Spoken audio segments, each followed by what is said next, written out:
Hello, everyone, and welcome back to another episode of the War Report. Now, this episode will be airing on a very important day. As I'm sure you all remember, 3 years It's a ago, civic holiday. our democracy almost died. Okay? Yeah. If not for the What's brave the efforts, Washington Post phrase? democracy Democracy dies dies in in darkness. darkness. Yeah. No, so scary. Democracy dies. Yeah. But this is a very Yeah. important, somber day, and I think the tone of this show should reflect that as we look back on the past year, 2023, and on to 2024. Keep those dark events in our minds that we almost lost our democracy. Democracy dies in orangeness Incredible. because Blumph. I just can't believe it. Actually, I can believe, but I'm disappointed that they're still going on about Trump. Look, I don't dislike the guy. I have plenty to say about him. Don't get me wrong, but I figured they would have just shut up by him about now. It's I don't. I mean, I understand, but I I I theoretically understand, but when you put pen to paper, I just don't. But I'm getting off on a bit of a tangent here, but point being, democracy almost died. It's a very sad event, and we gotta keep that in mind. So we can't be too lighthearted on this show, or else people get mad over us not Yeah. properly mourning democracy. But without further ado, uh, hell of a year last year, if I may say. That was an Yeah. incredible year. Incredible year for me as well, personally. But what about you guys? Yeah, I mean, I think it was for the show. It was. Oh yeah. But I think it was the also, first solid year after Clownvid too. That was another thing. Oh yeah, I mean, really, like a lot of the trends that we saw happening in 2022 only entrenched themselves further. Yeah. Um, and then, October the 7th, um, yeah, it definitely was a year full of surprises, as much as 2022 was. Oh yeah. The counteroffensive in the summer. That didn't go. Oh, anywhere. yeah. Spring, Um, summer, autumn offensive. Well, let's now that we started on, let's talk about Trump. What? Okay, so you guys. Well, okay, we have one American here. yeah. We're all What? Americans. What's If you this speak thing? English, you're American. That's just how it goes. Well, you know what's funny is that I know like a lot of schizos on Twitter, and apparently, Constantine, where you live, it's a very pivotal state for a number of reasons Indeed, it for the is. general election.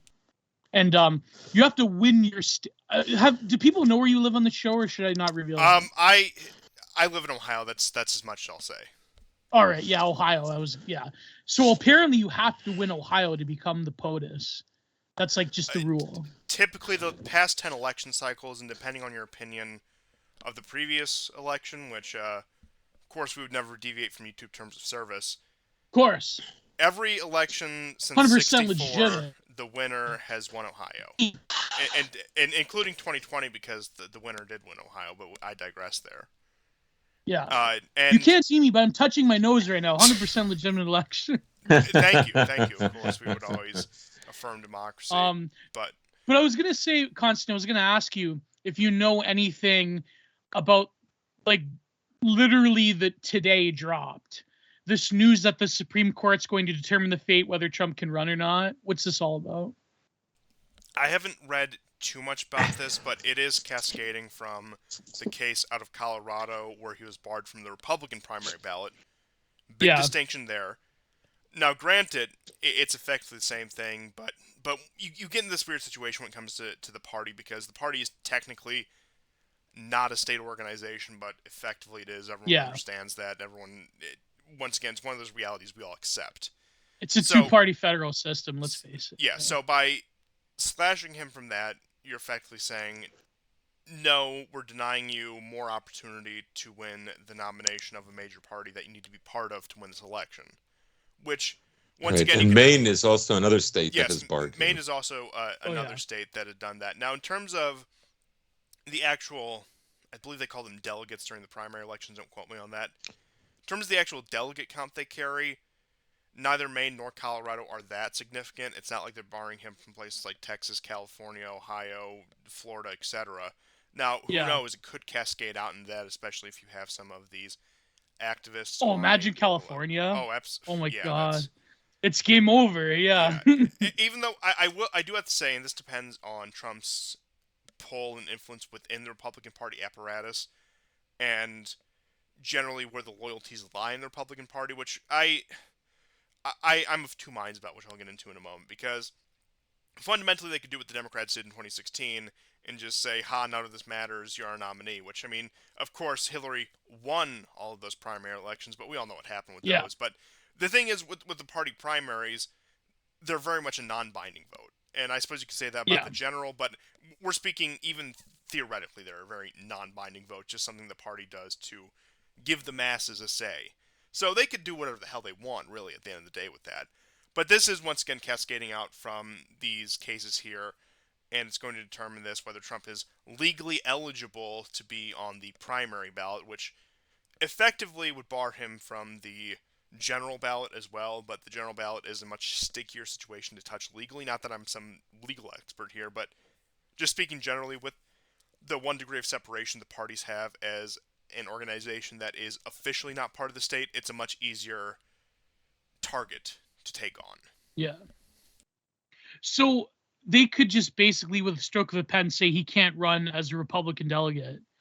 He can not join the Republican Party, more or less. Yes, and they can bar him from the primary ballot, but once again, I'm not sure about the technicalities. I would need to talk to somebody who knows a bit more about electoral politics and the legal system around that. Right. As far as I know, the And it party. still has to go to the Supreme Court, right? Yes. That's what they're saying. They want to go to the Supreme Court.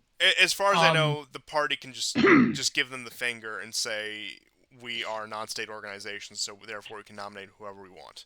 In which case they would have to, if they wanted to continue this line of thought, they would have to challenge it. Is he eligible to stand on the general ballot? Which, if you're judging by the very basic standards, which if we're taking the Constitution for what it's worth these days, which I'll give you a hint is not that much, he's a natural-born U.S. citizen above 35 who's lived here for 14 or more years, so he's eligible under all those criteria. But once again, you get into the nitty-gritty of that, what different states want to do, and then a lot of it comes down to what do states and localities want to do, and that's how you get into these situations that you do with the elections. The election system, for better and for worse, is very decentralized. In a much more functional and sane time in this country's history, the electoral system worked for what it was, but as, of course, everything is degraded, so have the elections, in which case they were really, just broadly speaking, the last vector of real state legitimacy for the U.S. Now, I'm not saying this is some sort of doomsayer who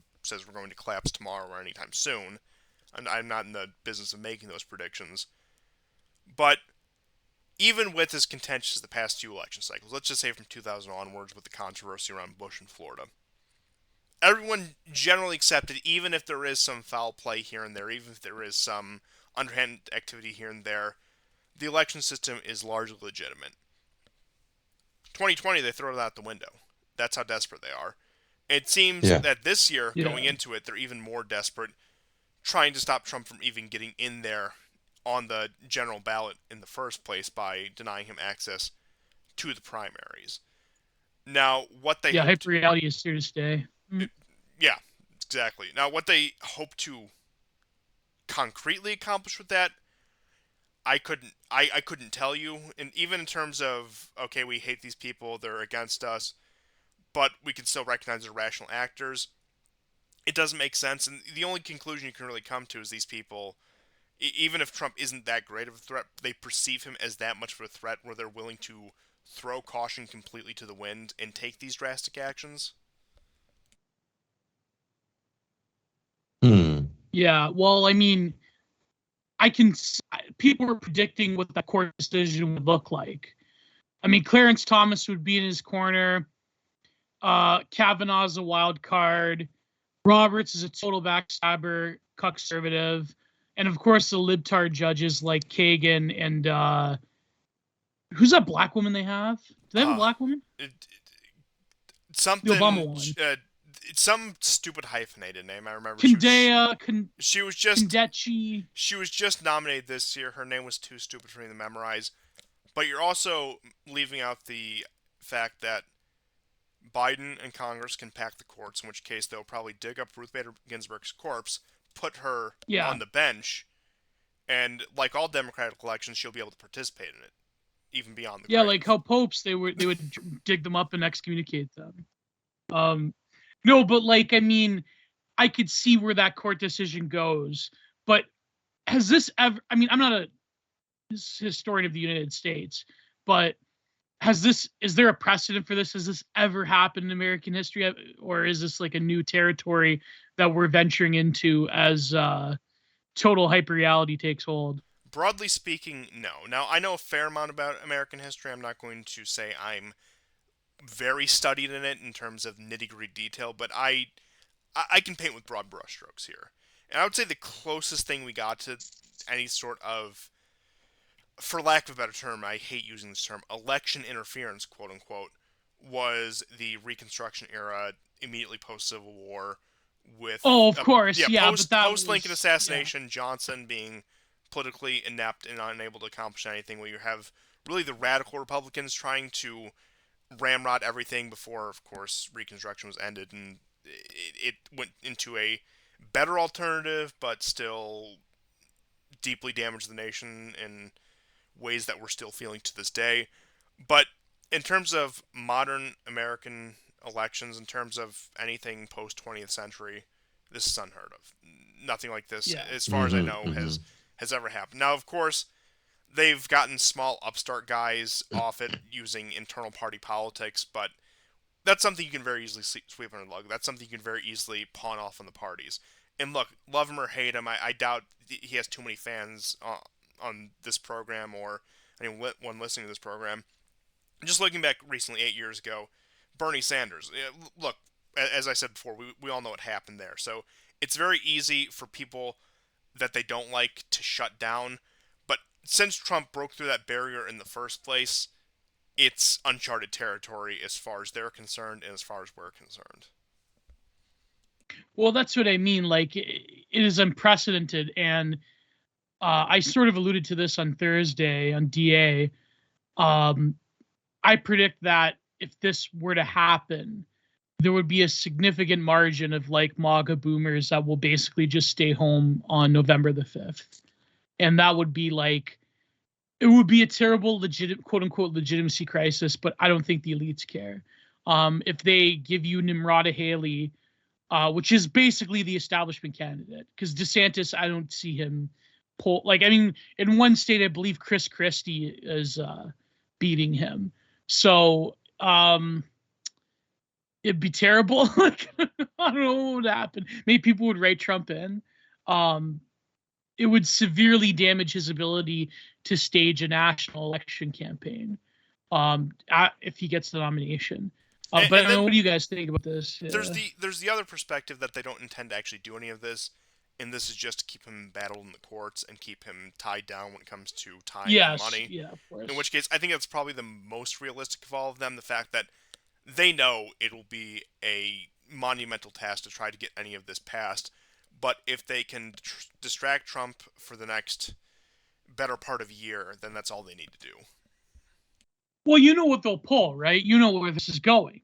This is going towards if Trump mounts a truly, like I'm talking a truly revolutionary style campaign to generate funds to basically withstand these legal attacks, they would basically just turn around and accuse him of, oh yeah, see, there you go, you're doing a heckin' insurrection because you want to overthrow the American government, blah blah blah, and that would also further grind him down into legal complications if he were to like basically wage a funding campaign to help him through these various forms of lawfare, which is essentially what they're doing. They're basically grinding him down through attrition.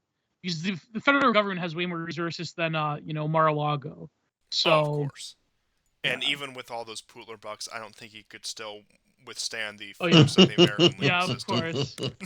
That's what they want, though, because then they'll accuse him of being like, okay, you want to openly fund? It'll be like Bolsonaro in Brazil, where it's like, okay, you want to campaign, you want to fund, you want to like get money to fight your legal battles. Well, they're going to relegate you to the status of like, I don't know, some fucking Wignat stream on Odyssey, where it's like you have to accept PayPal. Yeah, you can't accept PayPal donations. You have to accept like Bitcoin, or like you have to like do what certain podcast networks do, where you like you're funded through mercenary, murky means on the internet. Send a I check could via easily mail. imagine they'll probably take away Trump's PayPal. Yeah. You'll Trump have to like take out ads on, I don't know, the right stuff or something. Like, no, because I laugh, but it's like it's a realistic possibility. They could basically annihilate his ability to fund. Hey, if Trump wants to Through throw legal campaign form. ad funds to this show, I'm all ears. I'm completely willing Yeah. to cooperate with that. I will shill Trump up and down if he's Well, paying. Trump will give us studio space in Trump Tower. Oh, beautiful, beautiful. That's what I Yeah. love to hear. I mean, I really am looking forward to 2024. I Oh, hope yeah. it's way wilder than even 2020. Oh yeah. I think all indicators are that it will be. I mean, if the American system finds a way to bar Trump from running, it's all over, Oh, it's right? disaster. It's It's over. it's a disaster. They just squandered, their last democratic superpower. It's But complete loss of legitimacy. all the lecturing, all the moralizing, all the probity that it projects about itself before the world comes undone, right? And if you look at the way America has behaved for 2 years, I think there's a definite possibility, right? Because right. Their support of Israel and its genocide of the Palestinians is like there's no two ways about it. They're willing to shed any kind of power they once had, in terms of soft power, of course. I mean, and diplomatic power. I think they kind of know what the stakes are, and on the one hand, the stakes are just like, for 30 years you were the lone superpower, and you won't be anymore. But you're not going to be nothing. You're just going to go back to what you were before 1991.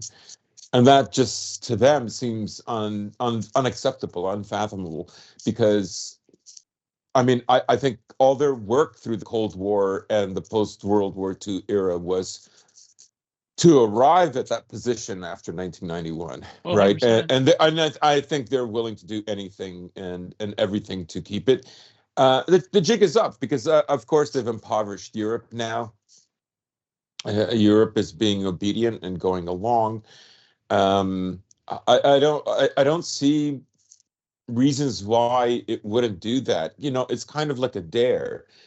Maybe in the first 2 weeks after October the 7th, people thought there was a chance that Israel could be reined in, and they weren't. And America will never diplomatically stand against them in the UN. I mean, No. that is their boss. So, so I kind of look at barring Trump from running in 2024 is kind of like, yeah, I dare you to try to do something about it. I mean, I think people will. No, but you see, if you want to go total schizo Alex Jones, like if people quote unquote do something, whatever that means, like for YouTube services here, that would just further entrench the power of the regime, because then they could go and say, see these MAGA chuds, they're terrorists. And anyways, go ahead, Gordon. Yeah, I mean, people have been saying it all through. I would say from near the end of 2022. Yeah, and definitely all through 2023 of whether will there be elections. I'm not saying those. well, after they handed the court sentence to the J6 people, that was a big like, oh man, that means that they could go after us no matter what. So yeah, but yeah. So it's an idea that's been batted about, right? There's arguments for and against this. Let's say a part of the American elite decide it's time, for a war for a much wider war in the Middle East.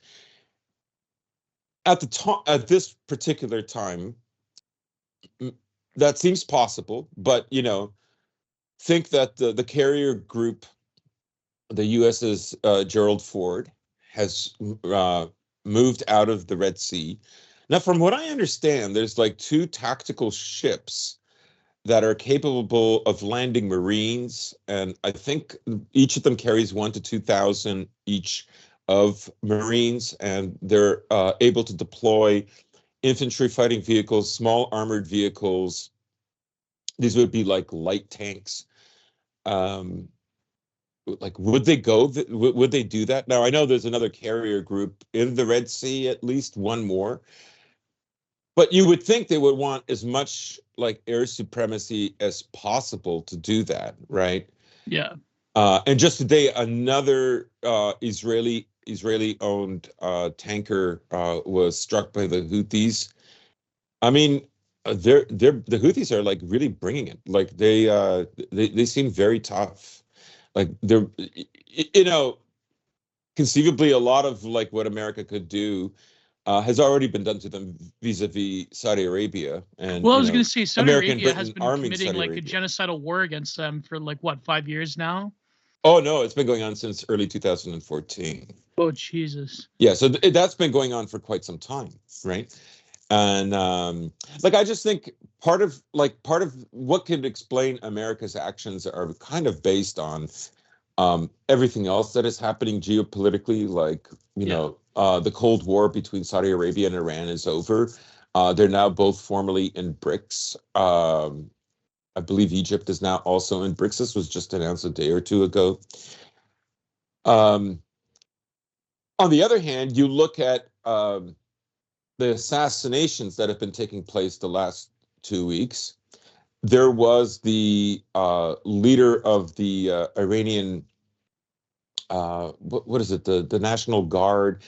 I don't know if he's the guy that replaced Soleimani. I believe his name is like Shavi or Shovi. It begins with an S and it ends with OVI. Well, he was assassinated in Damascus before New Year's. Then this Hamas leader was assassinated a couple of days ago in Beirut. And then yesterday they had, or the day before, they had the terrorist attack that ISIS, who has not condemned Israel, of course, Oh, yeah, of course. has taken responsibility for. I've seen wild figures from like 84 confirmed death, hundreds injured in 2 blasts. So the first blast, apparently, there was an individual who blew himself up, and there was another blast that happened with explosives that were in a bag close by 10 minutes later. So after medical attention was delivered to take care of the people who suffered from the first blast. The U.S. has people have believed that it has worked with MEC, which is something like the Mujahideen of something. Anyways, they're an they're not an ethnic group like the Arabs in Iran or the Kurds, but they are a political faction with a terrorist wing. And in late 2012, They're they a were taken personal off favorite the of John foreign Bolton. terrorist. Yes. So they're no longer on the terrorist watch. They're not considered a terrorist group anymore, even though they do terrorist acts, right? The reason they were considered terrorists back in the 70s, before the Iranian Revolution, they killed 3 U.S. servicemen in Iran and 3 contractors. Mm. And I think they were initially for the revolution, but then they had a parting of ways. Admittedly, I don't know really that much about them, but if you look at on the whole, right, like one of the things we've been saying on this show is that, we said when the war in Ukraine started that this would be a border demarcation, a kind of line that is drawn to separate 2 different I don't know, civilizations, or maybe just political alignments. But it's more than just political alignments. It's deeper than that. So, and well, there's more than one civilization, so that's not appropriate either. But anyhow, something in between those two ideas is what I'm saying encapsulates this action. And I mean, even before the war broke out, Constantine and I were talking about how they would want definitely the West to be separated from Russia. Of any kind of integration with Russia has to be stopped, and they kind of see where things are going, right? And in the balance is you might be able to prolong your power by destroying certain nations. Like you've already lost your power. It's kind of like when people talk about Russia's frozen assets. They go, "Oh, if they take those assets, right? Oh, that could discredit America." It's like, I think the reason why you have 6 new BRICS nations is because that happened just because you froze the assets. It's not because you dispersed them to a third country. Like they're just going to do the final. They already don't trust you. They already don't trust you, right? Yeah. Like you were willing to do that to Russia, but not to Germany. And so, like I think the writing of the wall is there. This is why I think the possibility of stopping Trump is actually very high. It's a definite possibility. They'll just, I mean, have we not lived through the last 5 years of them defining democracy as just, the tool which empowers liberalism? I mean, isn't that the definition? That really is the philosophical by inference, part of it. Yes. You would have to say that it is. Yeah. Actually, to them, democracy is intertwined with liberalism to such a degree that there's no separation, right? So it's not like democracy as the Athenians understood it, right? But that's like, that's too high-minded for the retards that run our world. I don't want to harp on the point, but look at the reaction to the past 2 election cycles in Hungary, 2018 and 2022. And you had Fidesz win an overwhelming majority in both of those elections. It was denounced. Whether we want to criticize them or not for being insufficiently based, whatever, but who cares, right? But point being is, you have an election that we don't really have the means to say was completely fraudulent. I mean, I'm sure, once again, every election has some sort of underhand dealings. I think we can all acknowledge that. Of course, while maintaining the YouTube term of service, we would never go against that. But that being said, I think we can all acknowledge that the Hungarian elections were mostly legitimate, that there wasn't that much underhand dealings. And you still had Fidesz and their allies win overwhelming majorities in the coalition. I mean, you want to go even back something as far as Brexit, as distant a memory as that may be, where it was a slim majority, but once again, it was democratic by every definition of the word, but of course it went against liberalism, so therefore it is. That's what I mean about democracy. Ultimately, has to be subservient and act as a vehicle for liberal values. And this is what I mean. They could argue and say that it is only liberal values can sublimate democracy. So if we have to control democracy in order to preserve liberal values, then that's what we'll do in order to preserve democracy. They don't say it so explicitly, but they do come close. Well, I mean, yeah, exactly. Well, it's funny because that's exactly what they're saying about the Serbian election. Like you covered last episode. It's the exact same narrative, only reversed. It's like, well, see, Vucic, he fortified the election. It's totally illegitimate. Like and now you have these like libtard protesters with colored hair, doing the fucking Belgrade, and they all have the same tents, like you were saying, But about Iran, like that was another point about Iran and the Houthis, like, with something I didn't say on DA when Prude brought it up, about like the fact that like they're willing to sacrifice on an already depressed European situation. They're willing to like sacrifice economic efficiency for the aim of this like other one nation in the Middle East, because if they have to like spend all this money and risk being pirated in the Horn of Africa, the traditional way of going about it, then like that's bullshit, because the Iranians and the Yemenis, thinking originally, I think, was, if I recall, was that, it's too economically inefficient, and that eventually the West is going to have to basically tone it down with displacing and bombing Palestinian children. But that hasn't happened.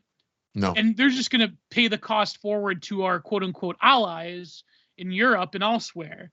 And that's like insane. Like, when you really think about it, that's like insane ethno-narcissism, because you're willing to sacrifice the economic status of essentially all of the West because you have to keep bombing Palestinian children. And this was America's promise to the world: safe trade routes, wealth, and prosperity. Which was the only benefit to being signed on to the American empire. Exactly. Whether you believe that was the intention from the beginning or not is not really relevant right here. But what they sold the world on, what they sold the Europeans on after World War II, what they sold Russia and the former Soviet, or at least tried to sell Russia and the former Soviet Union on after 1991, what they sold China on in the 80s and 90s, was this free trade, global market prosperity, blah, blah, blah, blah, blah. And now they show, as I pointed out last episode, neither by diplomacy nor force can they keep one of the world's most vital trade routes open. And they have sacrificed it to a country that has suffered through a decade of civil war. A decade of civil war, where the two sides coalesce on this one issue to block this major trade route. You have the world's supposedly most powerful military, the world's certainly most well-funded military. Now, where does that money actually go? We'll never know. Could not break this blockade. Yeah, I mean, look, we've yet to see. I personally think, they're not going to invade and land in Iran. I think what they're looking for, obviously, you have a set of neocons who want Iran bombed so thoroughly that it looks and functions kind of like a Lebanon or a Syria or a Libya. Like, no, there won't be American bases, but it will be so thoroughly destroyed that it'll be something that Israel will not have to worry about. And, but the other thing, too, is there's the illusion of, strong Israel. 1 week after October the 7th, America was already pumping billions of dollars and sending munitions to Israel. Like, this is a self-sufficient country. They have all these ridiculous myths about how they turned the desert into a garden. It's like, they made it seem like they created olive groves and not the Palestinians, or like they invented the Jaffa orange, even though like there's records of Palestinians having orange groves and selling them to the Europeans for like 100 years before the birth of Israel. So all this stupid nonsense, and one of the reasons Americans don't have health care is so that Israelis can have free health care. It's so stupid, and people fall for this shit. Lyrics. This is literally it. They're funding genocide. Like, you can imagine Serge Tankian singing about this. Yes. Yeah. And maybe a small topic I want to broach a little bit is this whole thing with the president of Harvard, with that woman whose last name is Gay. Claudine Gay. Claudine Gay. Like, there were people who were like celebrating this, and it's like, it just makes me, especially right wingers who celebrate this. Good job, guys. To me they look like, I don't know, just like peasants around some Jewish nobleman's table, fighting for the crumbs. Like, this is not some great victory. What you would want is for the managerial class that they set up in the first place to start dividing and tearing themselves apart the way you see with some of the protests in New York City. Like, that's what you would want. On the other hand, I guess, elite Jews in America are now perfectly fine with, revealing their power level. And this is what I mean. It's like, it was inevitably going to come to this now in retrospect. And I think 2023 made that absolutely concrete. It's, visible for everybody. I mean, I speak to people who they're not even white, and they notice this, and they've said it to me. I always joke with them. I'll look at them straight in the face and then whisper, "No, I will not condemn." They don't. I don't finish the word. They crack up. No, So but it's funny because today I saw this like Harvard apparatchik. She was going on about like how like Rufo is illegitimate because he just went to like, apparently Harvard lends its name out to these like auxiliary schools or whatever they call them. yeah, And it's like, no, that's not the real Harvard graduate. And they're just like revealing their hand that it's basically just a money-making scheme, and that like they lend their name out to these.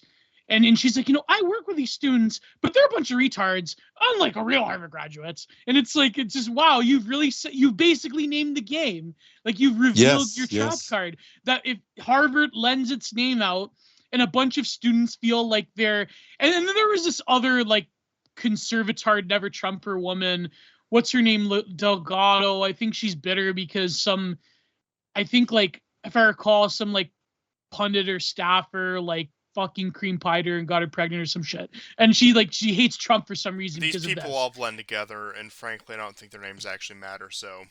Yeah, she was going on about this, like, see, Rufo's illegit. And listen, I've publicly criticized Rufo over this. Like, the thing is, like, to say that, oh, well, see, don't you fucking plebe, that this is the real Harvard graduate, and this is just the phony knockoff Prada that you can buy on the corner of a store being sold by Guatemalans in the street corner, or being sold by Indians in the street corner. Like, there's the real Prada bag. Then there's the Chinese Prada bag name that you can buy on the street corner by Vietnamese people. So it's like, they basically are just revealing the game, but nothing is going to come of this, obviously. They will find a way to accommodate the ethno-narcissism of the different warring parties among the leftist coalition. That's my point. That's where I criticize Rufo's action. It's not going to deliver a systemic blow, because most people either A, don't care about plagiarism, so that's a losing issue, because let's face it, in academia, plagiarism is bullshit. We all know this, right? Or at least a lot of people do. And B, they're just going to replace Claudine Gay with an even worse woke-tard. Yes, they will, and they will be compliant. Yeah. Like the guy that Goober is his name. The guy, Gruber or some, something like that. He literally, someone said he literally looks like, if you asked AI to draw a Jewish middle-aged anti-Semitic caricature. It would be him. But but here's the thing, like Gruber, he's not going to stop the protests in favor of Palestine either, I would imagine. He'll like tone it down, but he's not going to stop. You know what I mean? Like those leftist students. Yeah. I don't know about that. I don't know about that. They're very much afraid of how this can be a backlash, and I've listened to arguments about how this could actually pave the way for Trump, but I think they believe they can split this hair, where they will get rid of wokesters who are pro-Palestine, against Zionism. Yeah.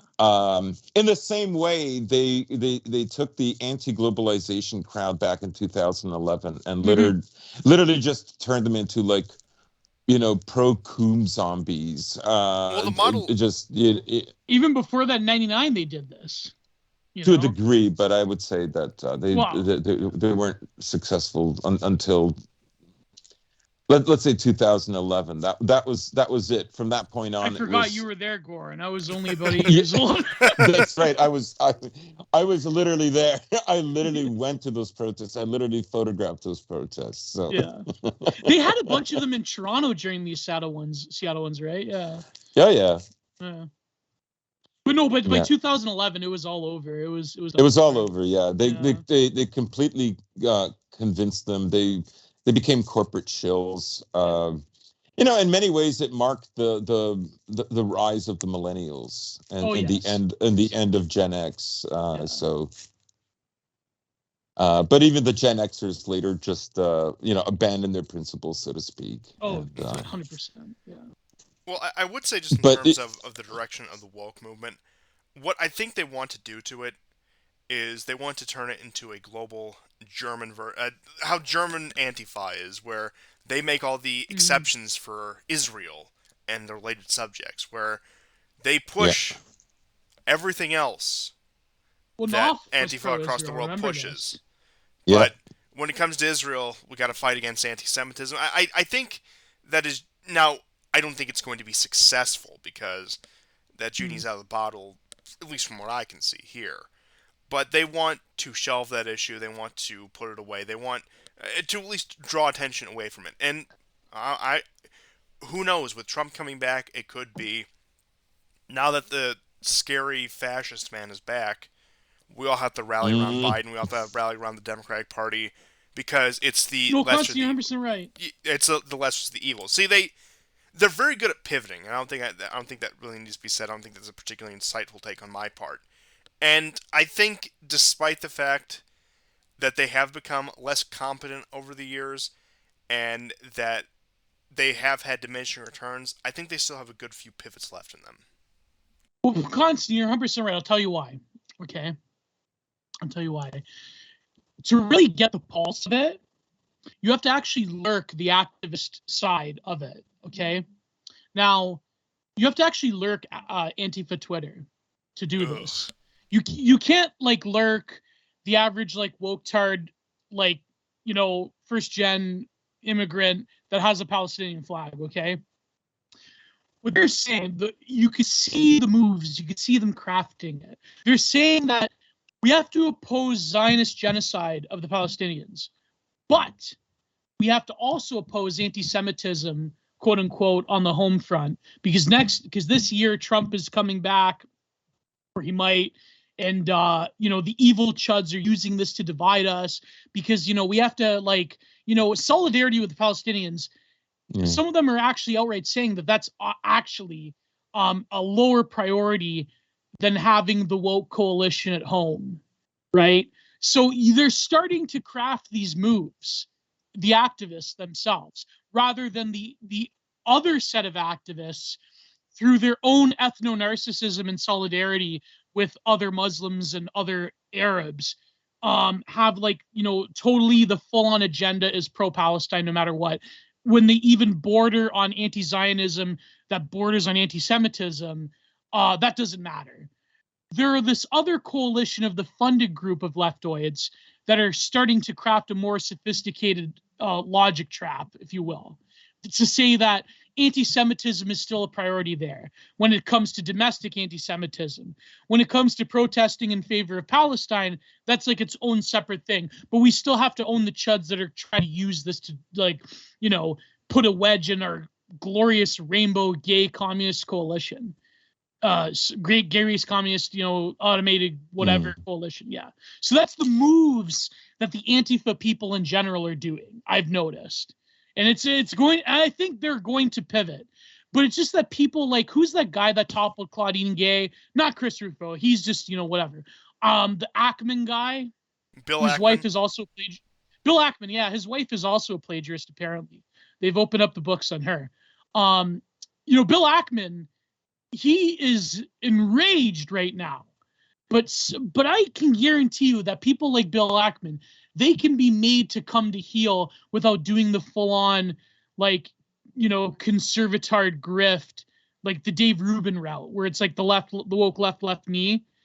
I think a lot of those secular Jews, they're going to be prevented from doing that by saying, listen, we're still going to address domestic anti-Semitism, but we're also going to make it so that in 2024, the culture war issues at home become the issue rather than Palestine itself.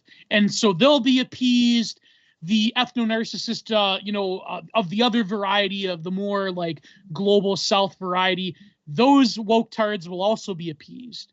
And you have to really look at the activist people rather than the front face of the activists for Palestine. Because those people, they've kind of a little bit been othered in the coalition of the real power brokers. because they may get a lot of clicks and a lot of views because it's a sexy issue for the political left. But in terms of bordering on actual anti-Zionism, which is quote unquote anti-Semitism, although we shouldn't really play into that narrative. That's a stupid, liberal narrative. Yeah, But you know what I obviously. mean? Like for argument's sake, like the quote unquote anti-Semitism of the pro-Palestinian movement, the edge is going to be stripped off of them to appeal the other factions of the unprincipled exception for Jews in America that by and large don't really care about Israel. Because to them, like especially to like you guys have been saying this, to like secular millennial and Zoomer Jews in America, they conceive of anti-Semitism only from the political right. That's their main concern.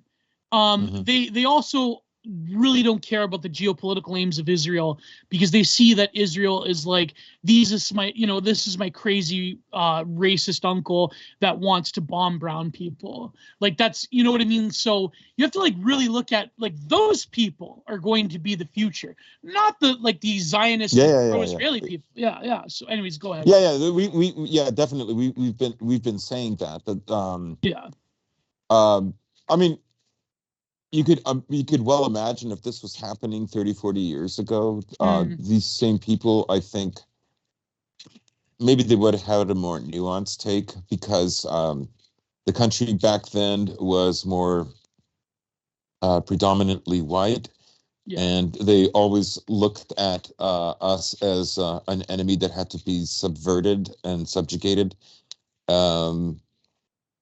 I mean, you even watch a show like The Gray Zone where they're explicit about, what they want for Israel and what they want for America. So, Blumenthal says, we don't think Israel should be a Jewish state any more than we think America should be a white Christian state.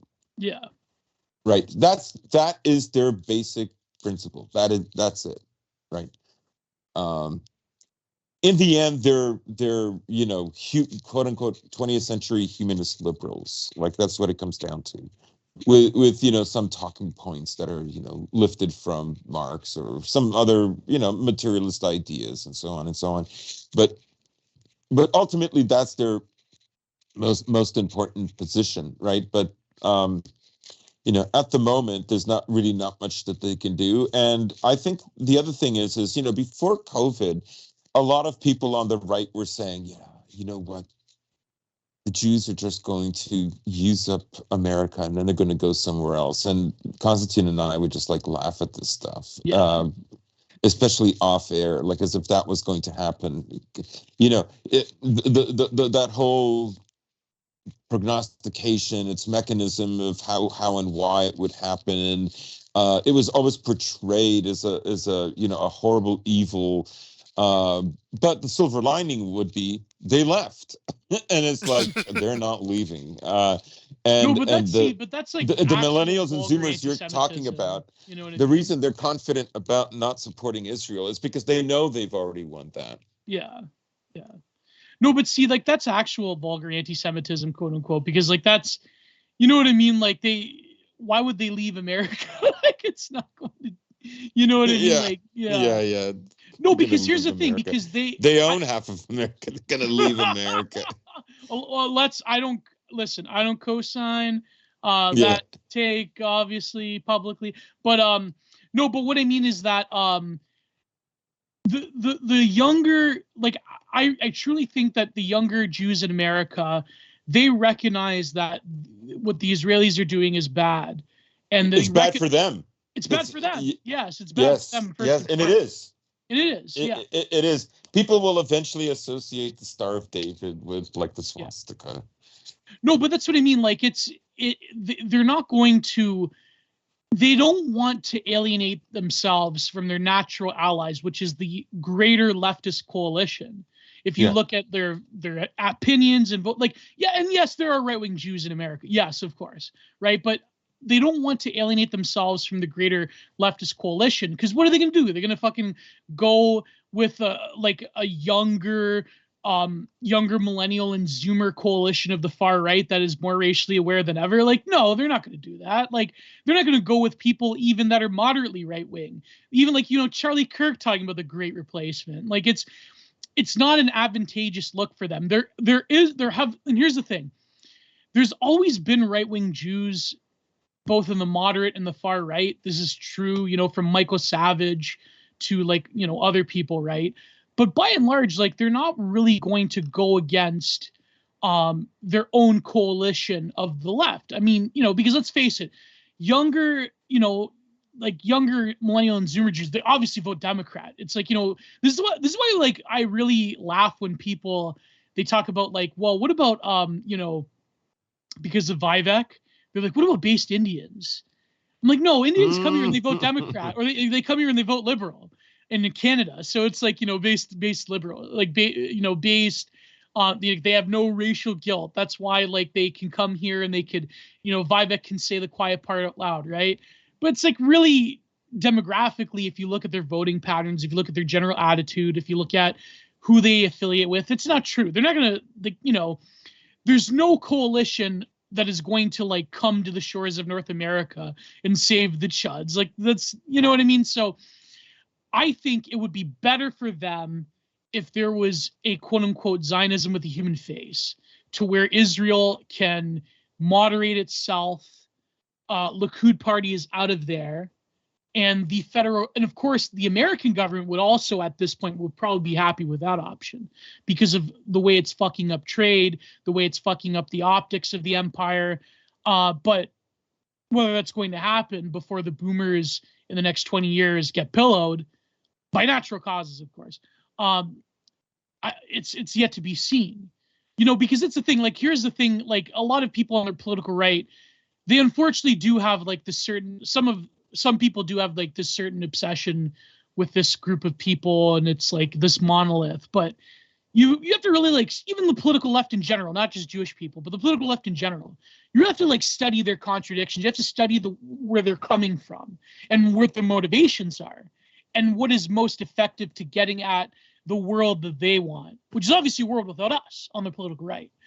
You know what I mean? So if it means reining in an older coalition to form a new one, then that would obviously be better. Because for one Dave Rubin, like, you could throw Dave Rubin or whatever, but it's like, or I don't know, like, like there's plenty of better examples. There's like Paul Gottfried and so forth.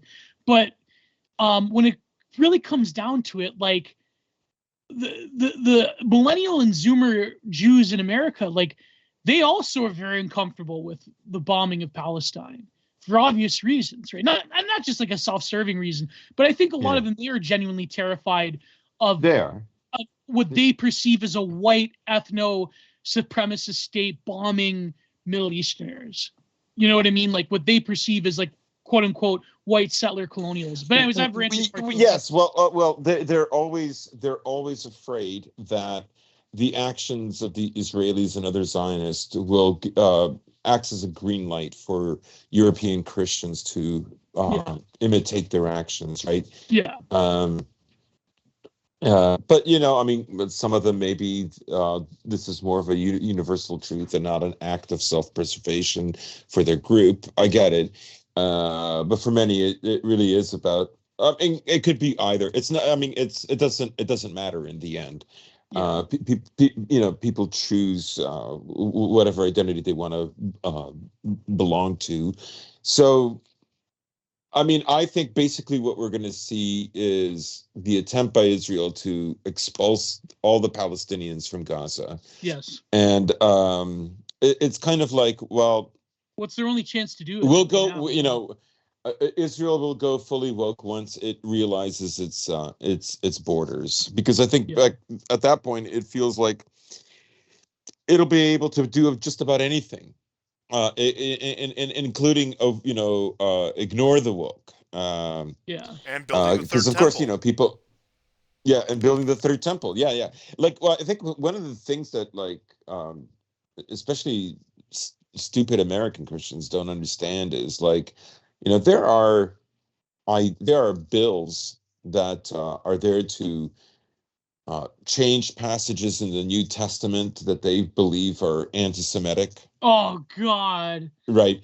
Like ultimately what these people would like is Christianity to just be a religion that dies and disappears, right? They don't want the year to be 2024. Why did we count it as 2024, right?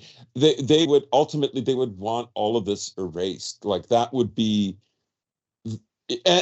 this also reveals like the schism that you have between within Jews over the issue that is taking place in Gaza, but also reveals their dynamic, right? Both of them would like to see the end of Christian nations. Both of them would like to see the end of Christianity.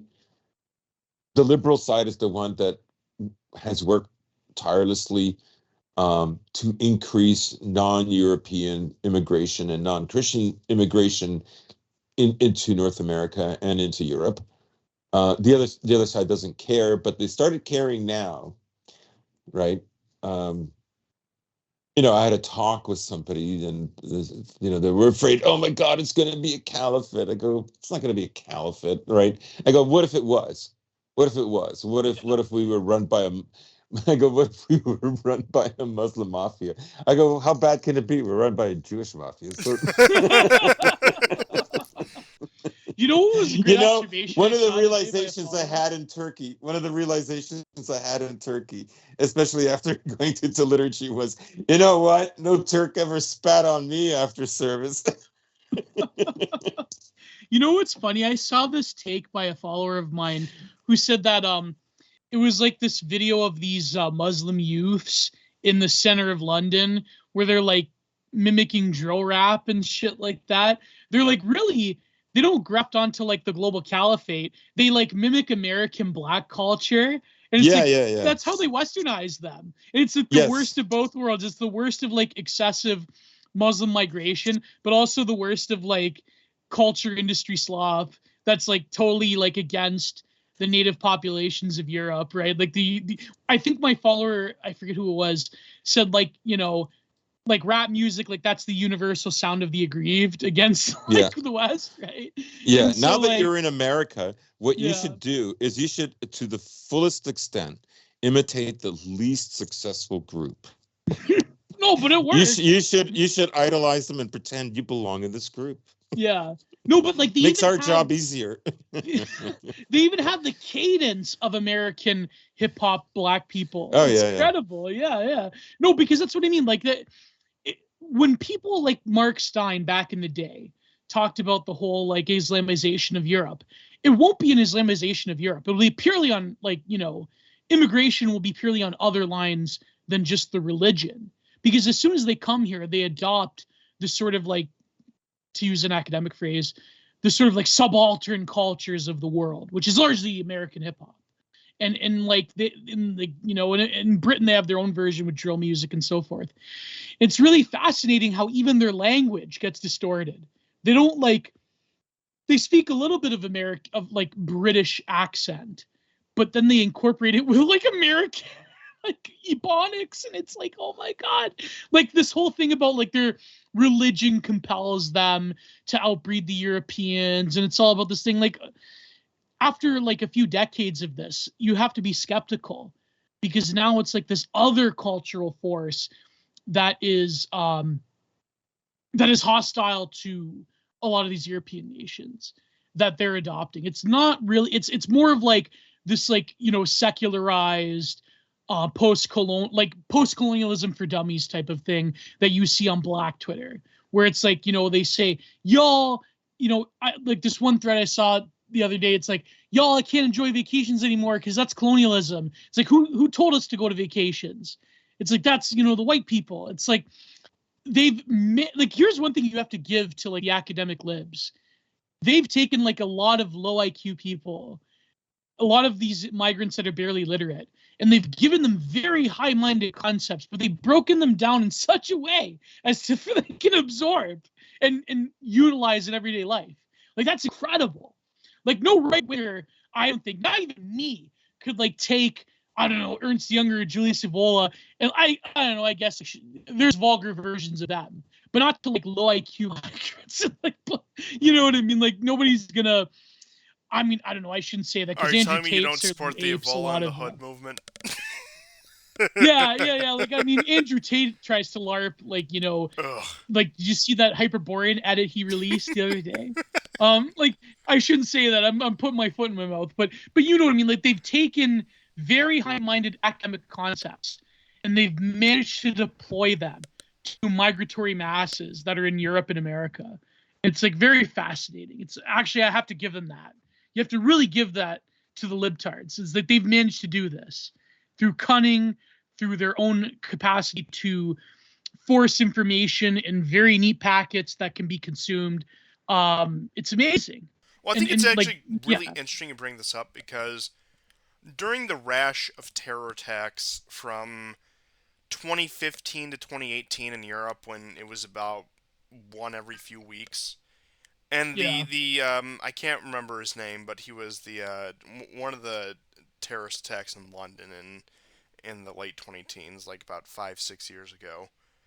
Uh, a lot of these people are second generation who feel disaffected with exactly what you just described, and maybe they go to the Islamic world once or twice or get involved in a more traditional Islamic community, and they come out yeah, completely radicalized. Now, those are very few and far between, but once again, we saw what they were able to do just in the span of a few years in Europe. And not that mass migration is a problem, because it is. It's a massive problem, even whether it's religious or ethnic. I think that's equally as much a threat, but I digress. yeah, It, and you get these people who come in, replace it, come in with this very vulgar, global culture, as once again you put perfectly, in my opinion. But then, as part of the backlash, you actually get they start to create these people, and you do have to wonder, as this becomes more entrenched, as this becomes more and more of a normal part of life, as they cement themselves further and further as a demographic majority, or lack thereof, as a demographic plurality of places like London, we should say, because I don't really think there's any majority group in London anymore. How many more of these people will lash out in violence, whether it be Islamic or otherwise? I mean, I know that yeah, they already have their criminal gangs now, that the Pakistani gangs in England were wreaking havoc, and to my knowledge still are. But you do have to wonder how much more this can escalate, because I think you have just as much of a problem with this as you do with the potential backlash, where whether it come from these disaffected second generation kids who have this very romantic view of their people and their past, or yeah, I mean, even, and look, to their credit, I don't stand with any of the Rainbow Empire stuff, but you had the Muslim parents in the UK who were joining in protest with the more right wing elements against a lot of the yeah. degeneracy being pushed in In schools. Canada here as well. I mean, Yeah, I know this is a bit of a long stretch, but we've seen in other parts of the world where who says they won't start going to these more radical Islamic schools for their children and segregating themselves with that. So once again, you get the worst of both worlds, where you have this very deracinated, cultureless underclass that is just flooding in, and then you're also having, as a break off from that underclass, those who are lashing out against that, and under the best circumstances, they emigrate. yeah. They Mark go Stein got the back. genealogy wrong. Yeah, exactly. No, you're 100% right on. Well, It's take like, you know what everything it's that you like. guys have said, It's a and more then violent. Sorry, Gord. I was just gonna say it's a more violent and radical version of like a kid growing up in the West and seeing like global homo and deracination and all this like sort of cultural ennui, and he becomes like a trad calf and he like has a Crusader avatar. Yeah. Sorry, go ahead, Gord. no, I was just saying, take everything you've said, both of you, Yeah. right, and then think of Israel. Israel is Oh the boy. fly in the ointment to this, right? Because it causes a point of friction and tension. It undermines the ideology, Mhm. right? Yeah. So that you can well see why um, George Soros has a different vision for the West and for Jewish people uh, than Netanyahu, um, Or Ben Shapiro. or yeah, or Ben Shapiro. Um, it's the one thing that like it legitimizes the arguments of their enemies within the West, whether they're white or not, and that's why I think for them, like Israel either as a project has to stop or its character has to be changed, and they're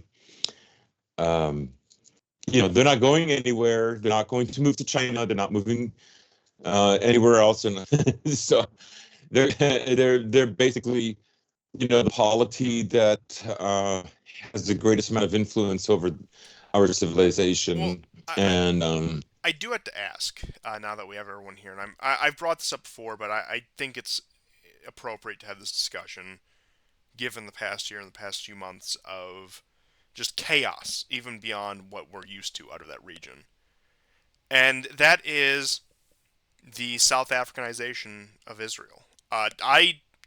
Oh yeah. I'm not going to say definitively I think it'll happen, but I think it is a very real option, especially over the next few decades, as that class of people, maybe not like the underclasses, but once again, these millennial Jewish kids and these kids who come out of these American universities, as they inherit the positions of the American elite, as they get jobs in the State Department, as they get jobs in the NGOs, I could very realistically see a point where they push for South Africa style policies on Israel, similar to what they did to South Africa in the 80s, 90s. I'm sure you all are familiar with the Jerusalem story. becomes Iranian for Jewish people. Like, yeah, and the best part is they can preserve the national tradition of spitting on Armenians. oh boy. But No, but that is an interesting idea, because if they're forced to become a nation among equals rather than an unprincipled exception, they're going to have to accept Arab migration either way you put it. Oh, so, absolutely. And but this is going to happen like 20 years down the line, I think. I think we are talking about a decades-long projection. And I'm worried about South Africa and North America. You know what I mean? That'll happen quicker. Certainly.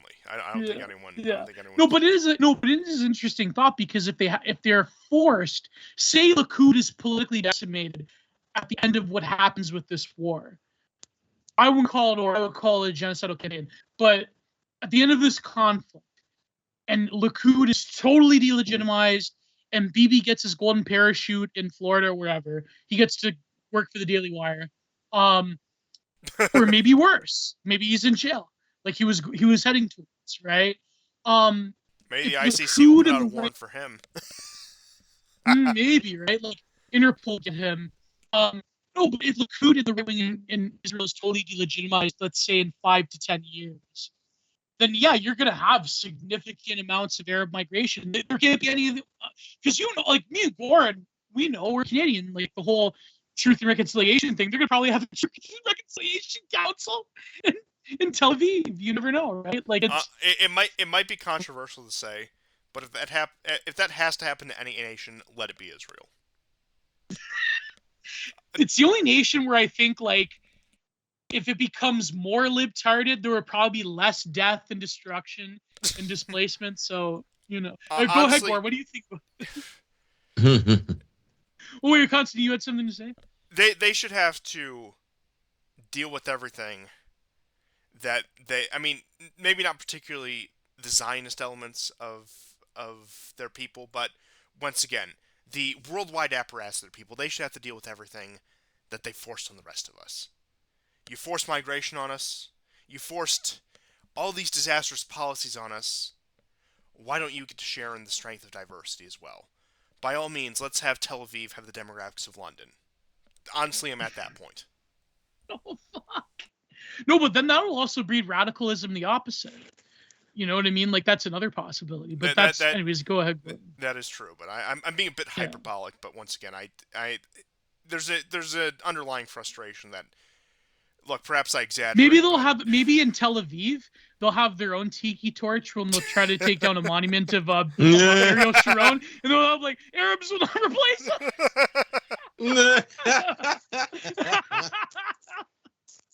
They'll have like the guy screaming and the statue at the foot of the statue of Ariel Sharon. Yeah. Oh But God. GSP, as you were saying. Yeah. Yeah, I mean, I don't have too much to add to that, but there is something that all the times that just to exemplify how differently elites spoke before you guys were born.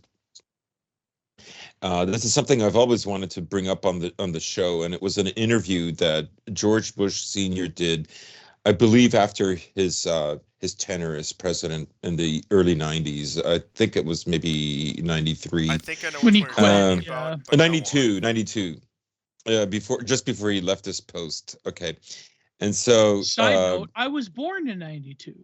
oh wow, that's right. So you remember. Anyways. Old. Yeah. Yeah. So the interviewer asks him, Mr. President, you think the loss of Ukraine is good for the Russians? But there's a former national security advisor. And then Bush interrupts. You mean Brzezinski? Jimmy the village idiot couldn't tell the difference between an apple and a cow patty in politics. He listened to idiots and clowns. Wait, he goes on. This Polish Jew and his cabal, I'm afraid, will be able to bring the country to a direct clash with Russia. They have no experience in organizing such affairs. Two world wars organized by them and not allow to do not allow to take their plans lightly.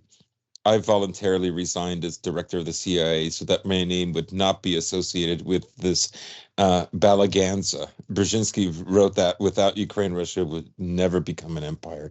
And then it goes on. You mean to say, because he later goes on to say that he wanted to help the Russians with humanitarian aid. He goes, "You mean to say that all this humanitarian aid to the Russians, all these hams, it was all out of my own money? The Russians needed money, and I supported them as much as I could. They needed the food, and I ordered them to be fed from my personal funds. There were people who shared with me." But we didn't spend a dime of federal money, not a dime. Then I don't understand why you did it. He goes, because a friend in need is a friend forever. You don't understand what happened. Russia is not defeated. On the contrary, it is very strengthened, and we need it to be our friend. That's why I fed all those Russians for free. And those who defeated me only want to plunder. Russians will not forget this and will send us back a bill someday. 1992. Wow. Wow. And they fucked it all up Yeah. by being as cruel as possible. Oh my God. Not that That's I hilarious. not that I by any means like or commend the man, but I do have to The say guy was pure evil. George Bush Sr., come on. in the past 3 years, my view of George Bush Sr. in comparison to his contemporaries, that is the big Or caveat, to his kid. has softened immensely. Not that I think he was good, not that I think he was our guy by any means, but compared to his contemporaries, to the people he was around on either side of the political aisle, he looks like the sane man in the room. Not saying much, but Yeah. I never thought we. I mean, I suppose you could say I had a similar view of someone like Kissinger, and dare I say, I know it's very unpopular to say on the right these days, and it pains to say, but ever so slightly Reagan, ever so slightly. Now, not too much. Let's not exaggerate there.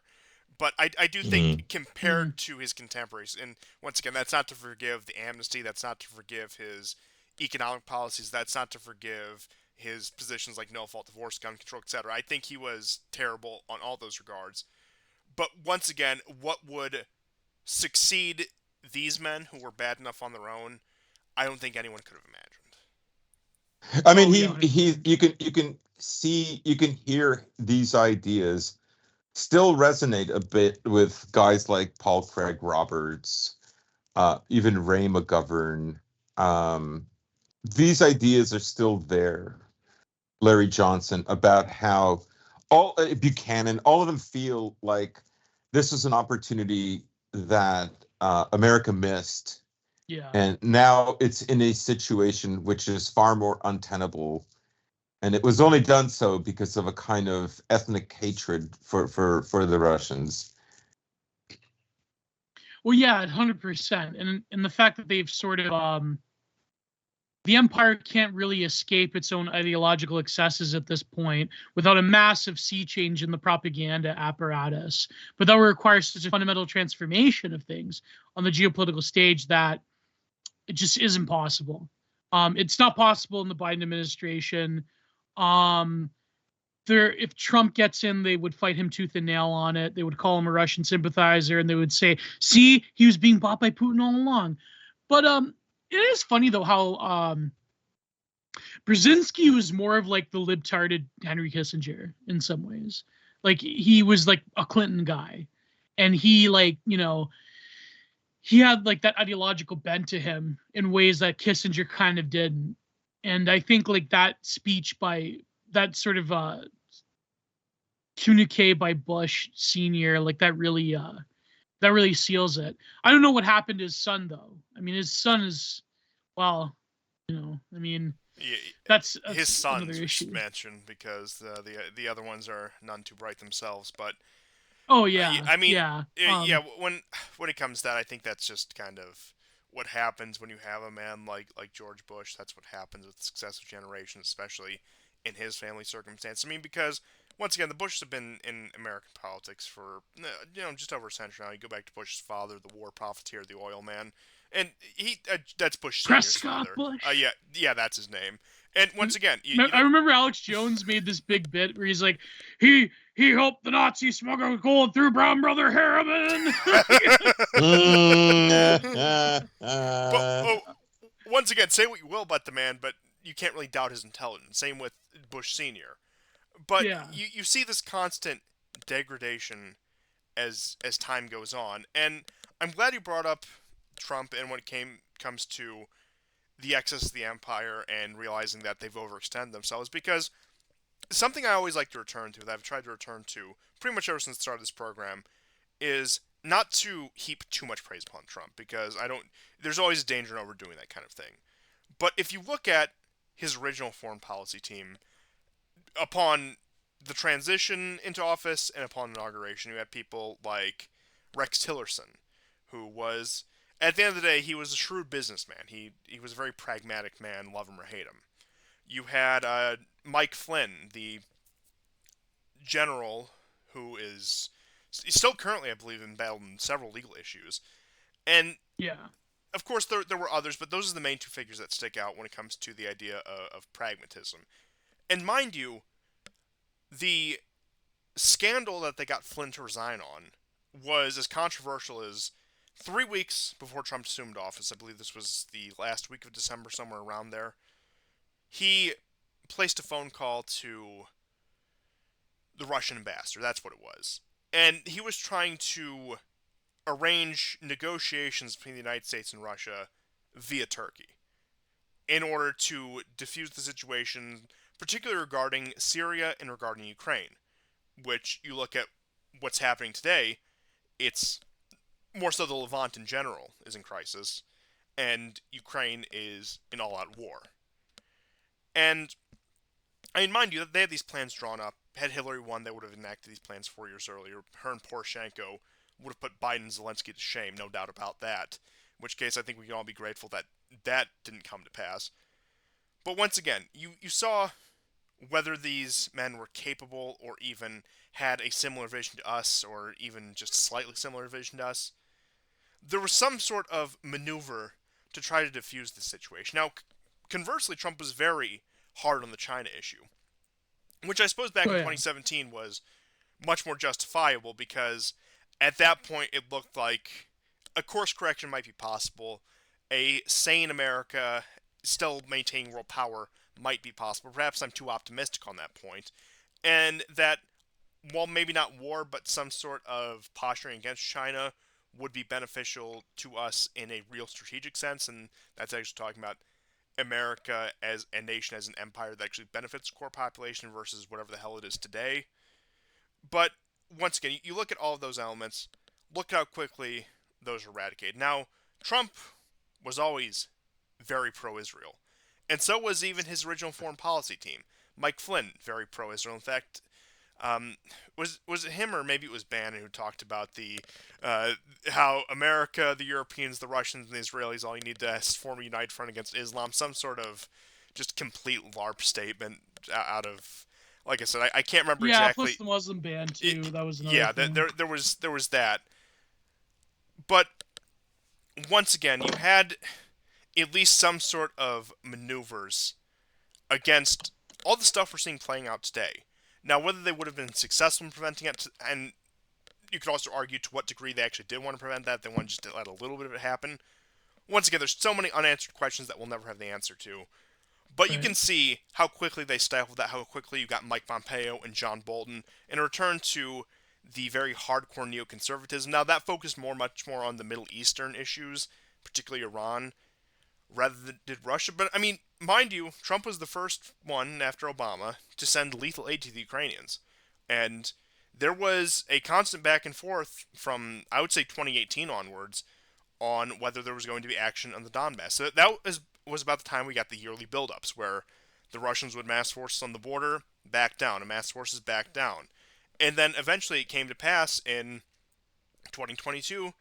They finally took action once Biden gave the green light to Zelensky to clear out the Donbass. And I do think that what the ultimate goal of the Trump, of at least the influence around the Trump administration regarding Ukraine, was to try to have him give the green light to the Ukrainians to do the exact same thing. Because once again, they would have had that all clear with Hillary Clinton, with that administration. She would have rubber stamped that. Aid would have gone to the Ukrainians. They would have started shelling the Donbass. Russia, in a much weaker position, would have started a war, which would have gone much more poorly than. And not that the war's going poorly now, but it would have gone very. It would have been a much more severe war for Russia had they started this in 2017 or 2018. Is my point. And Mm. the thing is, they wanted Trump to do that, but then Trump, whether it was from some sort of actual political strategy on his end, or maybe just sheer ego, when he had that infamous phone call with Zelensky that they impeached him over. Now, of course, they didn't end up formally removing him from office, at least via the Senate. But mind you, the first impeachment trial was over the phone call with Zelensky, him trying to put pressure on the Ukrainian prosecutors to target the Biden family, particularly Hunter Biden. And that, as much as it may have been just Trump looking out for his own self-interest and Trump trying to take a political rival down a peg, that did stifle the Ukrainian war effort and the wider war against Russia for a good 2 years, 3 years. Mm. Well, no, also like you were saying, like Flynn, he got persecuted for literally doing his job as a diplomat. Like that's when you really think about how crazy that is, right? But I mean, nowadays, I mean, we everything is crazy. I mean, going after Trump is even crazy. But I think like when it comes to it's funny, the Muslim ban actually, when you look at it, it sort of kind of was like Trump doing Realpolitik, because that famous edit of him doing like with the Joker face, where he's like, the world's an angry Oh, place. yes. What's he gonna do? Add a little bit more anger? Like it's But when you examine that whole speech, though, he was saying like, listen, we bought like a previous administration before me, three previous administrations before me bombed these people. Do you really want them in America? Like, think about that for a moment. And of course, people are like, oh my God, that's terrible. But he was like, that is a cold, hard geopolitical fact that I think is overshadowed by the bombastic nature of we're going to ban Muslims. You know what I mean? So he's like, listen, we bombed these people. We destroyed their lives. Do you want them in America? And now, of course, it's just a normal conservative talking point, right? But anyways, besides that, yeah, I mean, the whole thing, he did really prevent what was going to happen inevitably in Ukraine. And like I said, whether that be But through actual yeah, political strategy or just him looking out for his own bottom line, one way or another it was yeah, prevented. And look, I'm not saying you have to like the guy, because yeah. I could go on about Trump for hours, all the things I just cannot stand about the man. But it wouldn't accomplish anything, at least in this format. So I'll refrain from now. I'm pretty sure everyone who listens to the show has heard my criticism of Trump at extent, especially if they've been listening for a long time. So I'll spare you that. Once again, whether by actual strategy or by sheer dumb luck, this war was put off until Russia was in a position where it could actually make gains, where it could actually seemingly neutralize the Ukrainian state and throw Europe into a state of economic crisis and really throw the American empire into a legitimacy crisis.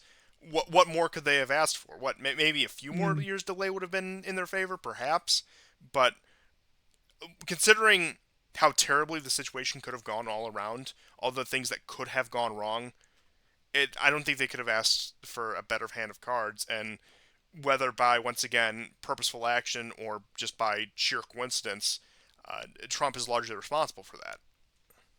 Yeah. But no, but yeah, exactly. But it's just it's a weird situation, because if you talk to like people that are like, normies, or like, people who are libs or whatever, they think the opposite. They think like this is a huge victory because we didn't even have to sacrifice like American troops to delegitimize Russia or whatever, isolate them or whatever. And it's this very like, I've noticed that in terms of political discourse for the past few years, and we're going to like really see this year, I feel, on the political left, is I've noticed that they have like their own version of like raw pro-American empire, that the Ukrainian war has really galvanized, that maybe the war in Gaza has sort of put a wrench into. But on the whole, I've noticed that this rhetoric surrounding like why actually, well, the liberal American empire, that's actually good. I've noticed that rhetorical trick has been increased, as opposed to the typical like, woke activism, for lack of a better term, that would go on anyways, saying that, America's evil, racist, colonialist empire, blah, blah, blah. Well, they've come around. They've realized that they've had the global engine of revolution that they've always dreamed of. Yeah. And sure, there were some times there where they were shaking. And they realized that China and Russia and India, they don't like gay people. Yeah, so that's they realized they don't like the gays. They don't like the transgenderism. They don't like a myriad of different things. They are still very once again, the word has such a loose meaning, but traditional cultures, for lack of a better word, where they don't tolerate these things that haven't been tolerated for 99% of human history. And once again, to their credit, and they realized, despite their fist shaking at the Bushes and Reagan, that fundamentally, even then, and they might not admit to it, and they might not even be aware of it, this empire has always been their machine. This empire has always been their beast. And you look at the foundational figures that really put America on the world map. I mean, you look at Woodrow Wilson. You look at FDR. I mean, come on. What else do you think we're working with here? And I am hammering on points that have been hammered on time and time again, but they are worth repeating, so I will repeat them.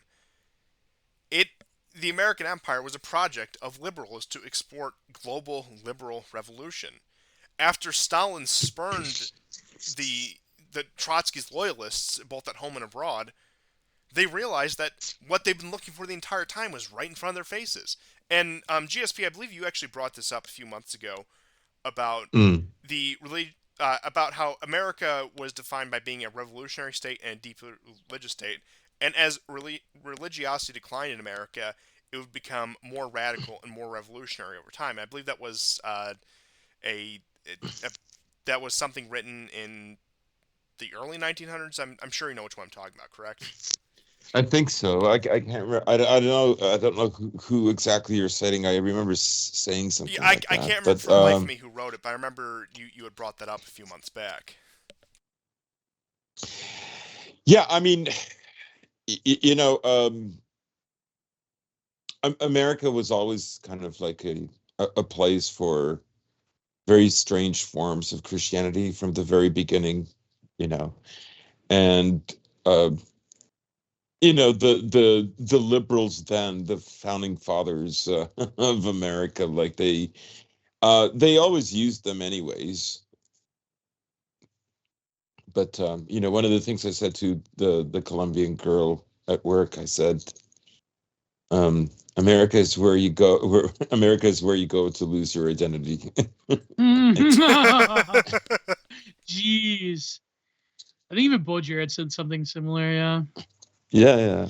the New World understanding of things. Yeah. Well, I can't remember whether we had this conversation on air or off air, but just talking about what does a post-American North American identity look like, Oh yeah. and I think Fabulous. yes, indeed, but A trans Muslim hip hop artist slash lesbian, differently abled. yeah, Anyways, yeah, go ahead. all of that, but it is, and it has from the beginning been a cultural meat grinder where only the strongest of cultural and ethnic traditions of the constituent peoples managed to survive, and that in many ways, Yeah.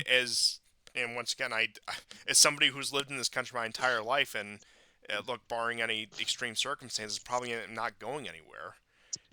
It does. I take no pleasure in admitting that this country is an anti-culture in many ways, and perhaps those forces were kept at bay by some other higher values up until, let's just paint broad brushstrokes, up to the early to mid 20th century. Yeah. But those Yeah. floodgates have broken. Any moderating force in that has gone away, and it will just continue to be the anti-culture, the cultural meat grinder, that once it chews up and spits out one population, it's ready to import and integrate the next. We've seen this time again. We had the founding stock Americans, we had the white ethnic European Americans, later replaced by the Hispanics. Now we're seeing them replaced by South and East Asians, and Yeah. the process will continue. And I mean, just look at the southern border right now. You have people from all over the world who are just waltzing right in, and that's part of the cultural meat grinder. Sure, they might tighten the screws on it a bit when it becomes a bit too much to handle. They might, okay, they wouldn't pull anything near the 1924 Immigration Act. Never again would they do that. But they will tighten the screws as necessary in order to give these people time to be deracinated and to shut down and to integrate into the non-culture, as it were, before importing the next class. Mhm. It was, and World, once yeah. again, they need to strike this balance between letting a foreign culture overtake and also taking time to grind that down, as they have with several generations in the past. I mean, you talk to any American of any ethnic or racial background, by no means do they resemble, unless we're talking first, second, or and even a stretch third generation, by no means do they resemble at all what their forefathers did. I mean, even going back to the founding stock, the people who are straight descendants of colonial America, whether it be English, Scots, Irish, whatever, they are such a far cry from what their ancestors were culturally, what they were, I mean, just broadly ethnically speaking, that it's unrecognizable. And I suppose you could try to make that argument about other countries of the world, but I would say in the old world, just broadly speaking, there's far more of a continuity than there is even between the old stock Americans and their current descendants. And I think that's just an unfortunate reality. I don't know if there's an exact solution for that. I mean, I think the guy who finds that out he'll be a hero for all ages, but There's no solution. no, It's all going to go a certain way, and that's that. yeah, it's When I was in all gonna go to Turkey, hell. That's It's like this one tweet I saw from Trash World Citizen back in the day. The future will be group identity. People that are going to survive the future will be the Amish and MS-13. It won't be you. Yeah. But as you were saying, GSP. Yeah, when I was in Turkey, I was made very much aware of what a historic nation is. And it's interesting, right? Because the area that I was staying was an area that was mostly made up of Greeks, Armenians, and Jews way back when. But in the 50s, on the street down, like I was way up on this hill, and you walk down, and it's a kind of a main strip in the oldest quarter of Istanbul, and there were shops that were owned by non-Turks, and they were vandalized, and people just left their houses. They didn't even sell them, and they hoped that they could sell them to friends or family that were willing to stay there. So, on the one hand, like, I understand how, like, I'm not, I would never fit in there. On the other hand, this was a time that has passed, and I walked around like very, very traditional Muslim neighborhoods with my camera, taking pictures of them coming in and out of their mosques and stuff like that. And I was I was shocked. I just didn't have any pushback, and I don't know to what I can explain that to, right? Uh, Anyways, but yeah, very much still a historic nation, even though, like, Istanbul is a big city. There's a lot of people that are living there, which are other photographers I met that are they're sort of they're liberals, right? I remember talking with one. We were in a different old quarter, and he sees these stores selling like hijabs and stuff, and he goes, "You know what they wear underneath, don't you? They wear like really sexy lingerie." And I'm going like, I mean, I just met this guy. He's a very nice man, all things said, right? And I'm going like, okay, like, I don't know. Is that saying more about you than them? But curiously, he told me, my family's only been in Turkey and Istanbul for 3 generations. We're originally from Thessaloniki. He goes, I don't know if we might be Greek. So that was kind of weird, but yes, it's still very much, I think, in its customs, a historic nation, and it is so different. It is so different than being in North America. No, it's nothing like it. I mean, for me, North America, Canada, or America, they're just shopping malls to me. It's not even, no matter how many monuments they put up, no matter what they commemorate, there isn't like um a people with a history and a determination for the future. It's very different. Yeah. Aside from the very Even though Americans and Canadians will claim those very same things, experientially they're not the same. Yeah, it really hit me when I got my new passport. Did you see the new Canadian passport? No. It's like, What is it, rainbow colored? yeah, it is. But No, it's like it is. Oh my god, I was just joking. it's like this neoliberal kitsch monstrosity where, like, they have the old one used to have like Parliament building, or the what's the one in Quebec, Chateau Royal or whatever. Mm-hmm, And it had all mm-hmm. these monuments of old Canada. And it had it was significant. But now it's like, there's like children ice skating, there's a man in a canoe, there's moose. It's like, that's it. It's like there's no monuments, there's no no Sikhs. Parliament building. I think there's one person in a turban, yes. Okay. Yeah, like that's literally, it's neoliberal kitsch world. It's like that's what it is. And Yeah. I remember I was with my GF and I were like, I waited the whole day to get this. And I paid the fee so I could go to America earlier. And it was terrible because in Canada we have a very fucked up federal system when it comes to passports. And I remember, like, I was thinking, like, why? Like, the old one is far superior in every single way, aesthetically, Mm-hmm. historically. But I said, in a way, this passport, there's no significance to it. If I open it up, if it didn't have that flag on it, if you take out that flag, it could be a passport from anywhere. And I'm like, that really is indicative Yeah. of what we are now as Canadians. We Yeah, could be anywhere. And so it's a very well thought out passport in terms of the current Canada.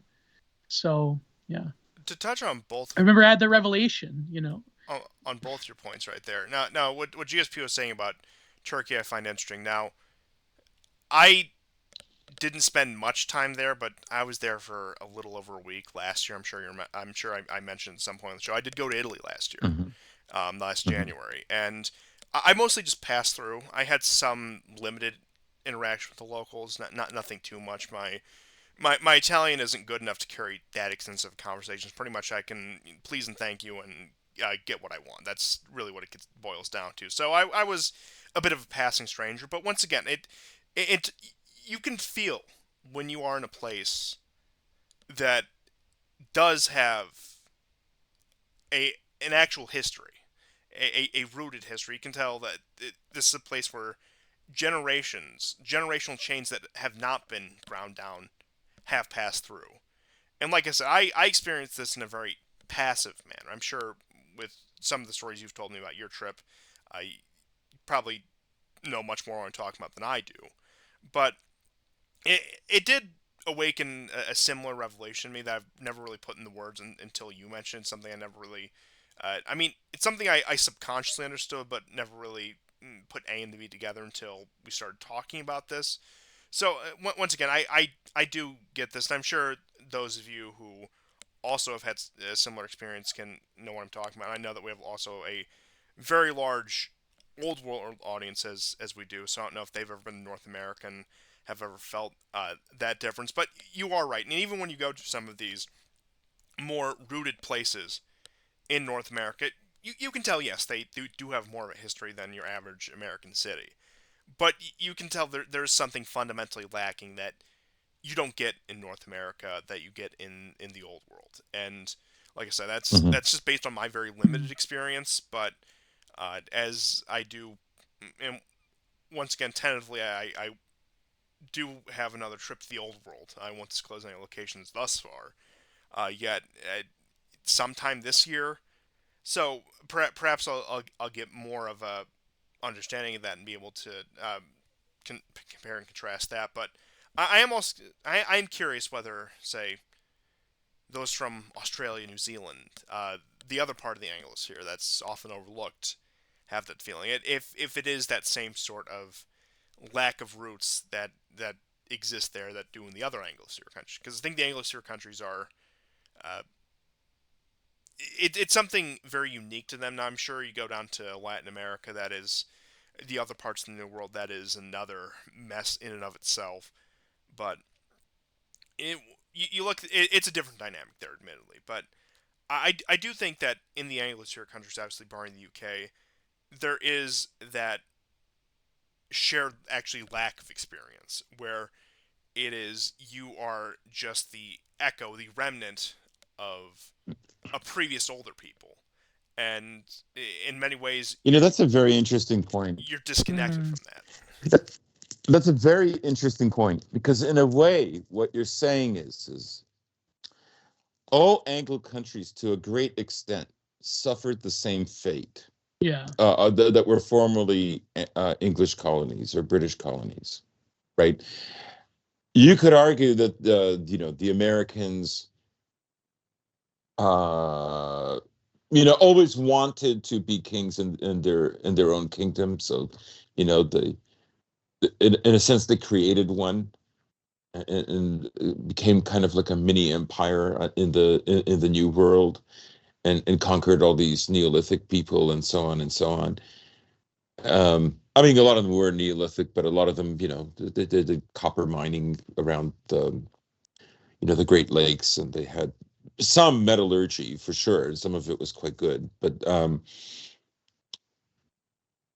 I would say that's interesting that they all kind of went the same way. That being separated from the motherland in a way did have these similar effects, where you could argue that Australia. I've been to Australia. Of course, I have relatives there, but I would say Australia still has a stronger Anglo identity than Canada does. Oh yeah. In many ways, it reminds me of what Canada was like in the 70s and early 80s. Definitely. But I haven't been there probably in like 7, 8 years. So, Well, I suppose but that's what it felt like to me. this is a question for the Canadians, but I don't know if either of you have much experience with French Canada, but would you say they've suffered a similar fate in terms of, although the language is different, that they do have that fundamental disconnect from their roots as well? Or do you think they're far more rooted in, say, their Francophone culture than, say, uh, They North America's and its Anglophone culture? they suffered the blow way quicker than us in the Th- '60s. Say that again. They suffered the. They suffered the blow way quicker than us in the '60s with the Mm. silent revolution. So, They have a kind of secular nationalism that, yeah. ironically, is similar to modern France, which they didn't prior. Yeah. I would say they still, to some extent, they still do not see themselves as Anglos, even as the Nope. nature of the country change, the demographic of the country changes dramatically. Yeah. Oh yeah, they're the last holdout in some ways, but in terms of the spirit of the Yeah. Quebecois, that was totally hollowed out from them in the '60s with the silent revolution. I mean, whether you want to say that, it's almost very similar to the Irish question in the sense of like, Yes, do you equate the Irish that's and the very Catholic? apropos. Yeah, like do you create the Irish and the Catholic Church having the same root of identity and uniqueness, or and when you take away that one element, is it gone? Um, of course, nowadays that question is moot because both the Quebecois and the Irish would say like fuck the Catholic Church. So it's like they've had to. I mean, I think that the Irish now are doing something that um I don't want to misspeak because I don't know anybody that much in Quebec, but like what the Quebecois I think tried to do here and there but really can't. The Irish are trying to do here and there but really can't, which is to sort of like, you know, the Irish have a foundation in nationalism to begin with, but it's a left-wing nationalism. To attempt to retool that into a right-wing nationalism the way someone like, for example, Keith Woods wants it to, that's a very uphill battle, but there are inklings of that. In Quebec, I think it's a much different, not much different, but it's a different scenario. There are identitarian groups in Quebec. I have no affiliation whatsoever with any of them, but I mean, again, it's it's secular nationalism. It's similar to the SNP in Scotland, right? It's but the thing is though, when you do take away that root of religiosity, that's when things started to go wrong. Yeah. But most like millennial and Zoomer Quebecois people, they don't care. Like, I guess, I mean, maybe there's a few tradcasts here and there, but like, it's gone, man. It's so sad to see what happened in Ireland in particular. Like, Yeah. a lot of those like women out in the streets crying their eyes out in joy that they can abort their kids now. Yeah, I Like know. it's, Yeah. it's sad, but So there are I some have a Irish friend that still have who's. that spirit, though. I gotta say, but yeah, go Yeah. ahead, Gordon. What do you say? No, I was just going to say I've had a friend for many years who's originally from Quebec, another photographer, and um, now he married a woman that is like definitely very mixed, Greek, German, English, and her sister will remind me that they're also 1/16 Jewish. It's so preposterous, but anyhow. But I mean, he identifies as Quebecois, even though his father was Italian, but his mother is Quebecois. I've met his parents many years ago, a few times, and they raised their little boy to speak French, and he doesn't go to an English school, he goes to a French immersion school, which happens to be close by where they live, right? He made sure of that. Yeah. Right. And yes, yeah. So I've always had language an is really what's holding them together. That's pretty much it. yeah. And they know they can never be Anglos, right? They have first of all, they have too much of their own rich history to begin with, right? Nor would they right, want and just Anglos. a different way of doing things, right? Yeah. Like I said, No, it is different. It's a different vibe, but I think in the coming years, I mean, especially with immigration, that attitude will be much less severe. It will be tempered. So I don't know, unless something dramatic happens, unless they're like, "Fuck it, who cares? We don't want this anymore." But then I don't know. It's hard to say. Yeah. Was going to ask, what did you guys want to talk about what you thought was the, for a little bit of the review of the year, Yeah. Of or like course. what story stood out for you? Hunter Biden's cock picks. No, sorry. I can't remember who And said maybe it. some prognostication about what's going to happen. I mean, for me, the thing that surprised me is how much the whole precaution thing just blew over, and what an Yeah, impact nothing that, happened. October, how much October 7th was. But I will say this: his death did make me reconsider my earlier position on the fact that that nothing ever was going to happen, that this was some kind of a ruse to begin with. But his death, why was it? Like, I don't, if this was a ruse, it was a ruse that was kind of agreed upon rather late in its development. If you ask me, like, if he was killed by the Russians, I think, the argument is, he never stopped traveling around. He literally violated, his agreement to stay in Belarus. But it was such a crazy thing for him to do. And like I say, I never believed that he was actually going to storm Moscow and there was going to be some kind of revolt. Like, I never ever believed that. It was very fascinating the way all of that unfolded. They had captured Bakhmut, and this crazy thing happened, and all the Ukrainian supporters had all this huge hope that something was going to happen. Yeah. They really do believe in this like magic bullet that if Putin resigns, that's it, it's over. Or if Putin gets bodied, then yeah. Yeah. So, and then he's dead. I mean, the other thing, I remember one of the shows that you were on, I said that, those tattoos in Utkin, some people are saying, and at the time I agreed with them that those mid-century German tattoos were fake. But I subsequently saw a lot more photos of him, and I don't think the Utkin mid-century 20th century mid 20th century German tattoos were not fake. I don't think so. Yeah. Not at all. But Yeah. that to me is a story that like was big, and then it just and then he died. But he's killed on the eve of the BRICS summit in South Africa. There's something very, very odd about that. If it wasn't the Russians, then I wouldn't say it's the Ukrainians. I would say maybe it's the Americans, but they wouldn't want to brag about that. This feels like the kind of job that they would The Russians farm out. would look very weak if they said it was the Americans. So the Russians have very strong incentives not to point a finger. Just given the risk. But I don't know who.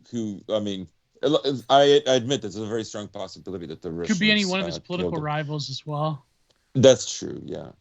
And the pilot, apparently, like the pilot that was scheduled to fly, took off to Kamchatka. So, anyways, there's something very, very weird going on. But the what is it, Takaria, the Discord leaks, that was a big story for a while. And in a way that paved the way for the end of the it like the Ukrainians are now writing articles about how, well, Zelensky is writing articles how the reason we weren't successful in the spring counteroffensive was because of the Discord leaks, which, I mean, it's one of the most preposterous things I've ever heard. Laughable thing I've ever heard. But there you have it. And it's like, yeah, you creating commercials going, shh, we're going to do this. Shh, we're going to do that. Remember those stupid those cringe commercials? They have another cringe commercial where the Ukrainians are dressed in like again a more American negrolatry. They're dressed like they're singers in a Baptist church choir, but they're painted themselves red with horns, and they're wishing death and poison packets for every Russian family. I like that one. There's something very female about Ukraine. It is this very vengeful kind of female energy. It's their entire PR department. It's these American interns who are just having the time of their lives designing this kind of stuff. Yeah. But I do have to say, on the other side, I really like that Russian commercial. The two guys sitting in the trenches talking about what Ukrainian property they're going to take after the war. Like, oh, I'm going to have a house on the Black Sea. Oh, I'm going to have a house in Kiev. Oh, it's going to be so great with all the benefits we get post-war. We're going to have all this new land and property. Like, I love the contrast between just how despite the fact that it's a war, one is actually just very grounded in reality. This is something that soldiers would actually talk about in the trenches. And the other one, once again, comes from a 30-something-year-old PR manager out of America working on behalf of the Ukrainians. Or what was it, the Ashton Cirillo, whatever her name was. That I think that's probably the epitome of who went back to being a man. Oh my god! No, you know what's so funny about Cirillo is that there was a screen cap where someone said, like, asked Cirillo, so you mean to tell me that they're doing the same information campaign that the American government does on its own people? And Cirillo replied with, yes, exactly. It's like, yes. Holy fuck. I saw part of that interview.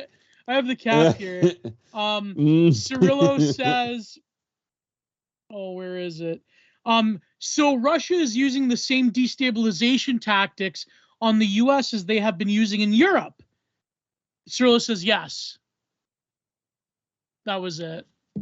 Just admits it. Destabilization. How is Russia destabilizing them? Like Russia sitting in like lying down in a hammock, watching the West mess itself up, and enjoying the outcomes is like them tampering with the West. It's like what are they doing? Like, well, ask Maloney. They're funneling in a bunch of migrants. Wagner Group's secondary mission is to bring Africans to Europe. It's not the NGOs.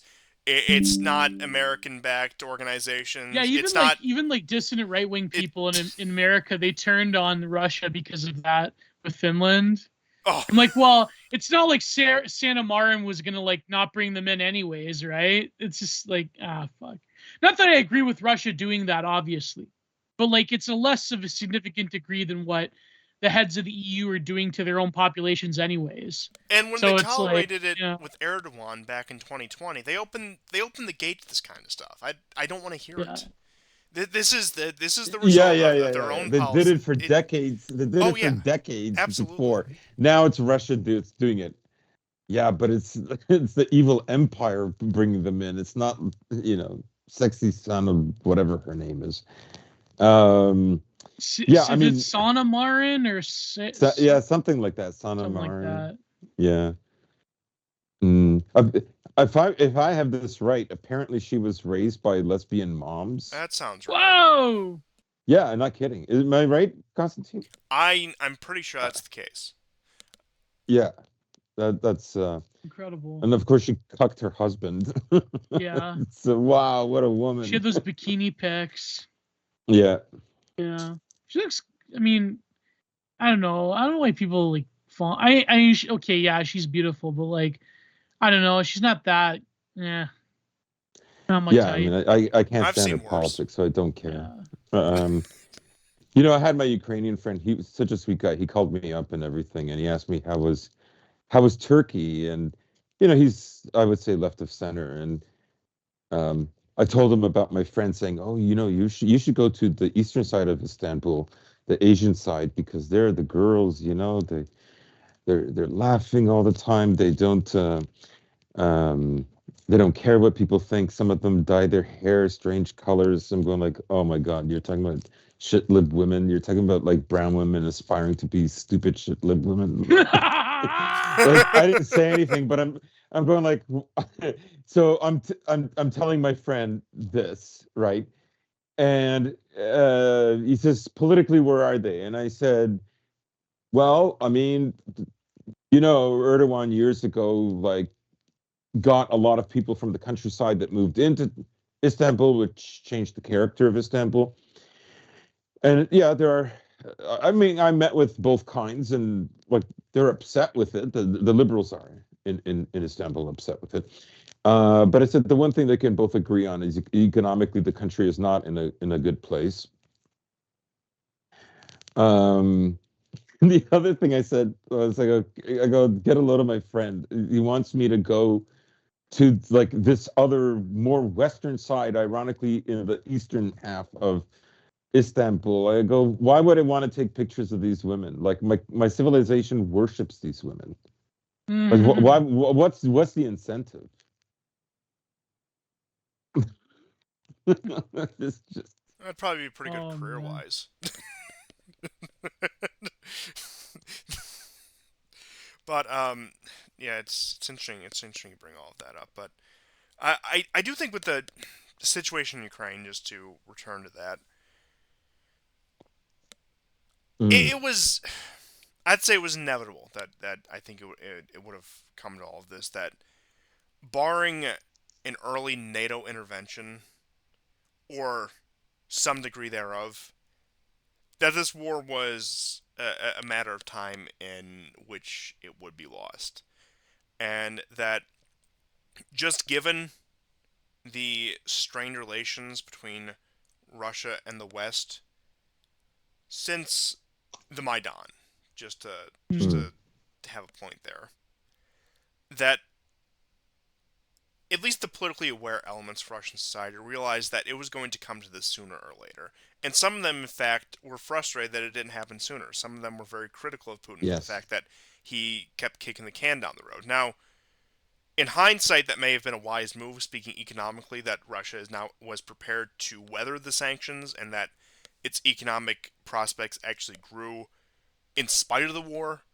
But that's the biggest surprise oh, I think of absolutely. I 2023. mean, What is? That 2022 was not a fluke. Oh yeah. That Russia in 2023 actually their GDP increased more than just about any European country, 3.5, and actually Iran's economy is increased by 7% GDP. I Yeah. have to Um, say, I didn't expect Russia to decline economically. Maybe stagnate, maybe not budge too much, but I was surprised by the amount of growth that Wakeshow saw throughout 2023, and that 2022 wasn't, as you said, just a fluke where they have these new avenues open. They see some initial benefit from that, but eventually that levels off. But Russia outpaced all of Europe collectively. I'm pretty sure they've outpaced the European countries on the individual metrics and also as the European Union as a whole. Germany and the UK are continuing to go economically just completely down the toilet. France isn't yeah, doing much better itself. Southern Europe and some parts of Eastern Europe are still suffering from the consequences of 2008. You have, say, Poland and the Baltic states, which are benefiting from an immense amount of EU welfare, and that's yeah, the economic state of Europe. And not that Europe was doing particularly well before 2020. I would say it was doing decently, and it was nothing too bad. But then, of course, combined with the economic ramifications of the lockdowns, those continuing into 2022, the war and the sanctions package, the increasing sanctions packages. I believe we're on sanctions package 11 right now, and that they yes, had add more, that they're paying a premium for Russian energy that they could have otherwise gotten for much cheaper, whether that be through India, through China, through Egypt, any of these other. I mean, even Saudi Arabia was getting in on that grift right there, and Europe has been condemned to languish, and even now it's still being fought by the unlikeliest of allies, that being France and Hungary. They're trying to stifle Russian uranium shipments to Europe.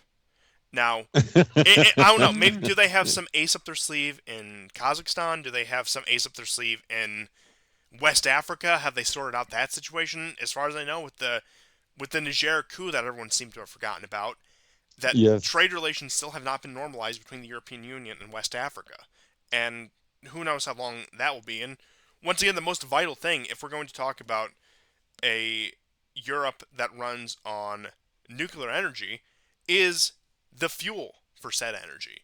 And you can talk about the merits of nuclear all you want. You can talk about all the benefits it has. And I'm not even, once again, I'm not even necessarily denying any of that. But a key question when it comes to any energy source is where do you get the fuel for it? How are you going to make this work? Europe is not going to find economic independence in an energy source where it has to import the fuel, where it has to import the raw resources to make this happen. That's also ignoring the immense amount of petroleum products that you need to construct the plants themselves.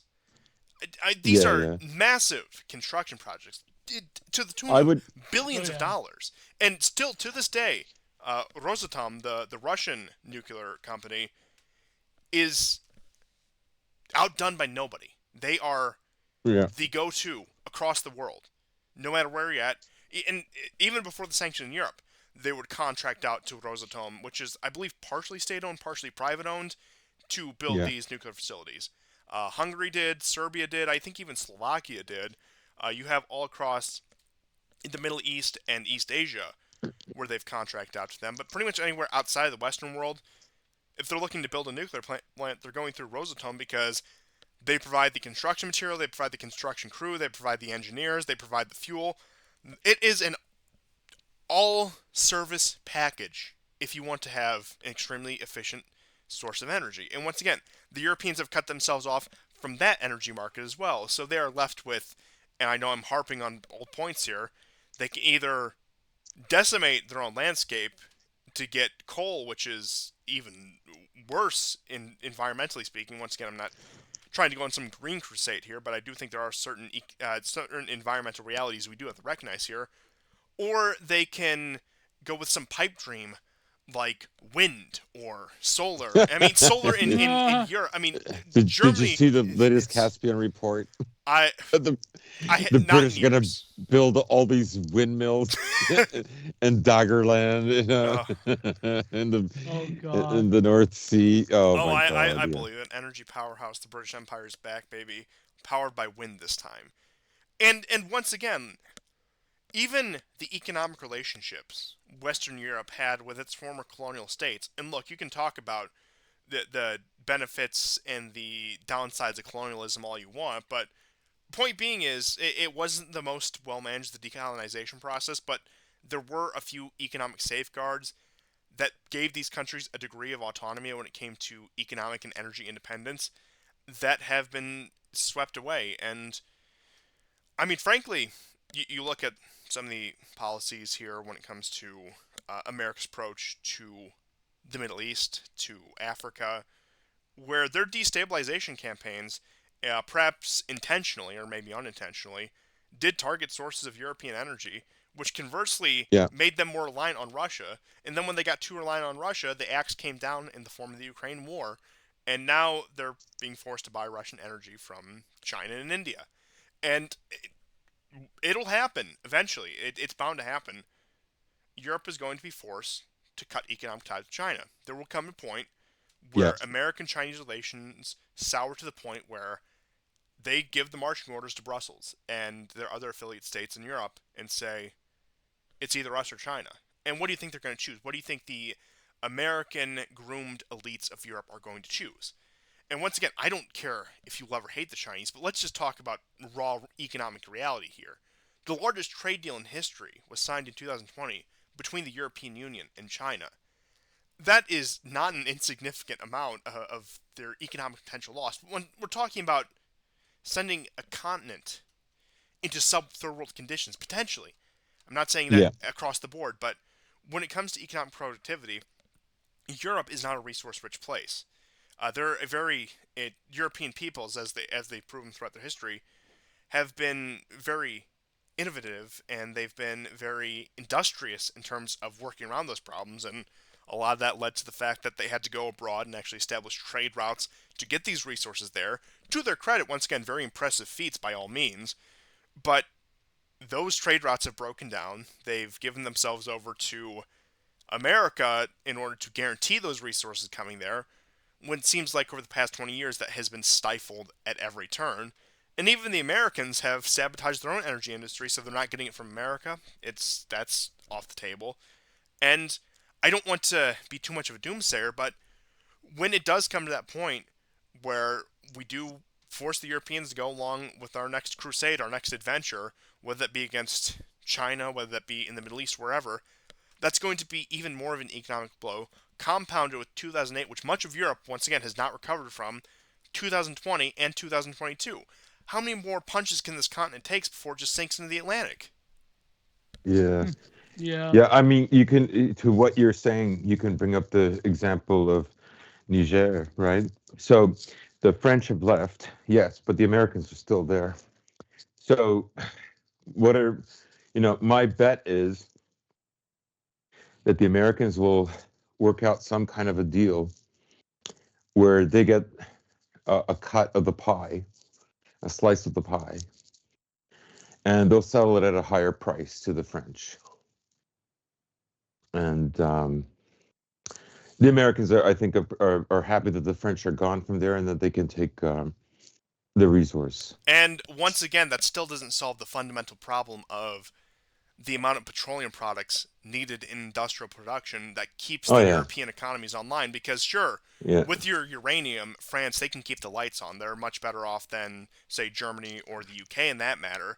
But their industrial economy, deprived of oil and natural gas and these other materials that you use to make these other raw resources used to make much more complex materials, they're denied that because just because you're importing oil and gas doesn't mean you're using it as a fuel source. Though once again, there are many applications for these resources, and they're being denied that, and that's why that's part of the reason why the European industrial economy has gone down the toilet. It isn't just the fact that they don't have the energy; it's the fact that they don't have the raw resources in order to continue their vital industry, and that was the sweetheart deal between Russia and the Europeans for 20 years. The yeah, Russians provide the raw resources, the Europeans provide world class technicality and they world class know how on very technical and advanced matters. I mean, I would say the Germans in particular are really outclass everyone in manufacturing. that, and it Yep. creates it once again. It does create an interdependence between the two, which is possibly a good thing if we're talking about just global peace, keeping these countries in a cycle with one another. And once again, that has its drawbacks as well. But it was probably the closest thing in trade you could get to a win-win deal. And like I said, Hmm. I believe in no small part that the provocation of the Ukraine war was to sever this relationship, was to force them to sever Yes. this relationship. And it's by no means the only reason, but once again, and actually returning back to Bush Sr.'s statements you were saying, the people who succeeded him, the Clinton administration, and from that point onward, the Brzezinski types, this was their worst nightmare.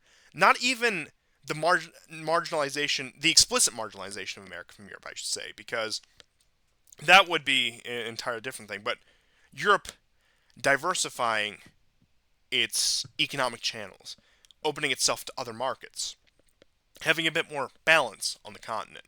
Even that they couldn't stomach in their arrogance. Even they couldn't take that small retraction in order to preserve the immense wealth and power they already had, Yeah. hence leading into their own destruction. But getting back to Ukraine in 2023, as I had started this, it was inevitable that this was going to happen. But while Russia may have its victories there, and I think that you look at what Russia's doing in some of the annexed oblasts, Mariupol is probably the one that comes to mind most. Really interesting channel called Videos from Mariupol that shows the progress since the end of the battle to present day, just by a guy who lives there, showing the reconstruction of the city pretty much in every aspect. Fascinating stuff if you're interested in watching Hmm. this place be rebuilt. You're looking at, once again, real progress being made there. You're looking at the defanging of the Ukrainian state, and frankly, European military as well we're at it, and a significant chunk of the American military as well. And even if Russia wins, even if they get their win, a very important secondary goal of defanging the Europeans has been accomplished. They are completely ground to dust. And I do think it sends a message to the Russians, to anyone else in the world, really, that at least with the current crop of elites, and perhaps there's no way out of this, and if we want to be the most generous we can, with the current crop of elites, this is the price of friendship with America, and this is what it eventually will come to. They will make an outrageous demand, and either way, you're going to end up on the losing end of that. And I don't know how a country that wants to maintain global legitimacy, whether it should or not, personal opinions aside, I don't know how a country that conducts itself like that can do it. And you look at the Middle East, much of a similar case, and you could even say more of an extreme case with some of the wars that we've waged there.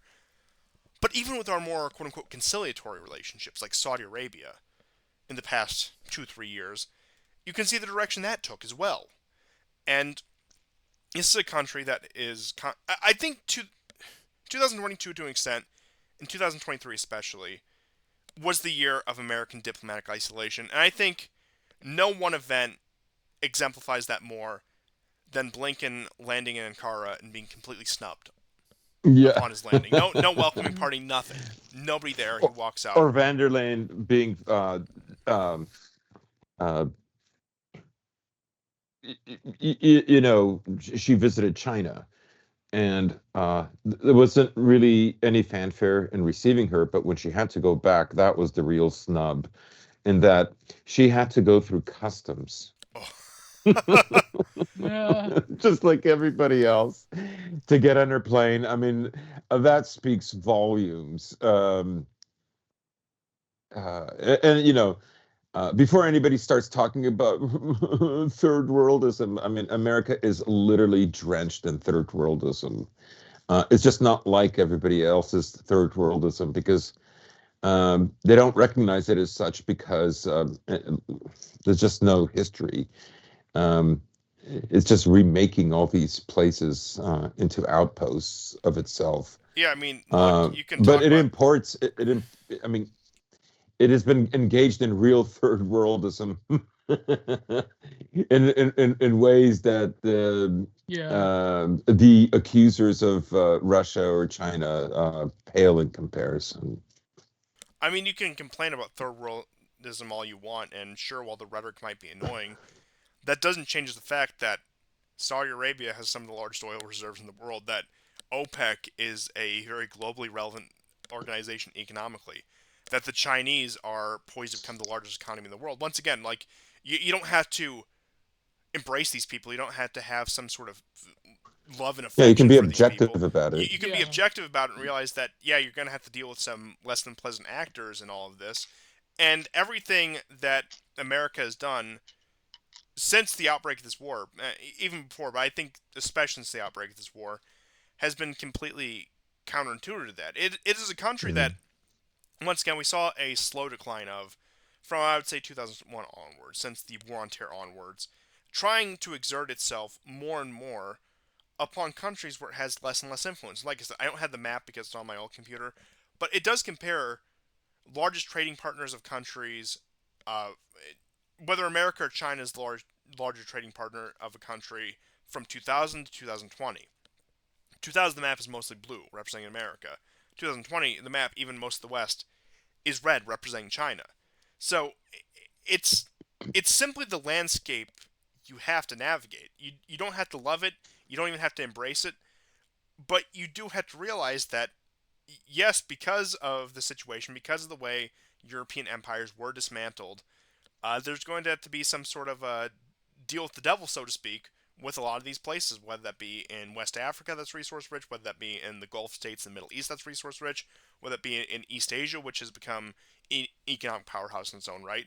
But because of the way that these empires were dismantled, mostly because of post World War II policy coming out of Washington, D.C., these are the consequences we have to deal with. And like I said, you don't have to like it, but you have to be objective about it. Well, yeah. Mhm.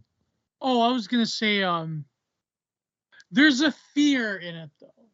I think like people, they're generally terrified of a like, and it's probably never gonna happen in our lifetime, but like they're generally terrified of a world order that is much older than a unipolar world. They're generally terrified of America having to be a power broker among other nations that may not be equal, but at least approaching equal. They're terrified of, the reality that history, empires, regional blocks, they can get invaded, their people can suffer, there can be things outside of their control that the heads of state have to deal with. And I think people are generally afraid of like a post-American Empire world, because then that means that they would have to rely on the wisdom of people in charge to broker various deals. And it wouldn't mean that there was the supreme, almost metaphysical immunity to Westerners from the forces of history that people live on everyday life. And of course, like, you can't, this isn't like relishing in that, like, your typical, like, I don't know, like fucking third worldist or whatever, like some like post-colonial leftoid or some, even on the political right, you have like Hawes or Dugan or whoever. Like, no, I'm not saying that. I'm saying like it's a terrifying revelation, but with so much mismanagement and with the fact that, these things are kind of inevitable when you really look at it. I mean, they basically thought that they had won. And then I would say, beginning in the 2000s, it became, I think, gradually clear to the Americans that, things weren't going along according to plan. They offshored. They got rid of their industry. They thought that they could persuade an entire planet to go along. And they gradually found out that the Chinese were not going that way as their economy and their strength started to increase in the early 2000s. And then you have the European Union surpassing economically America in 2008. 2013, the Belt and Road Initiative is announced.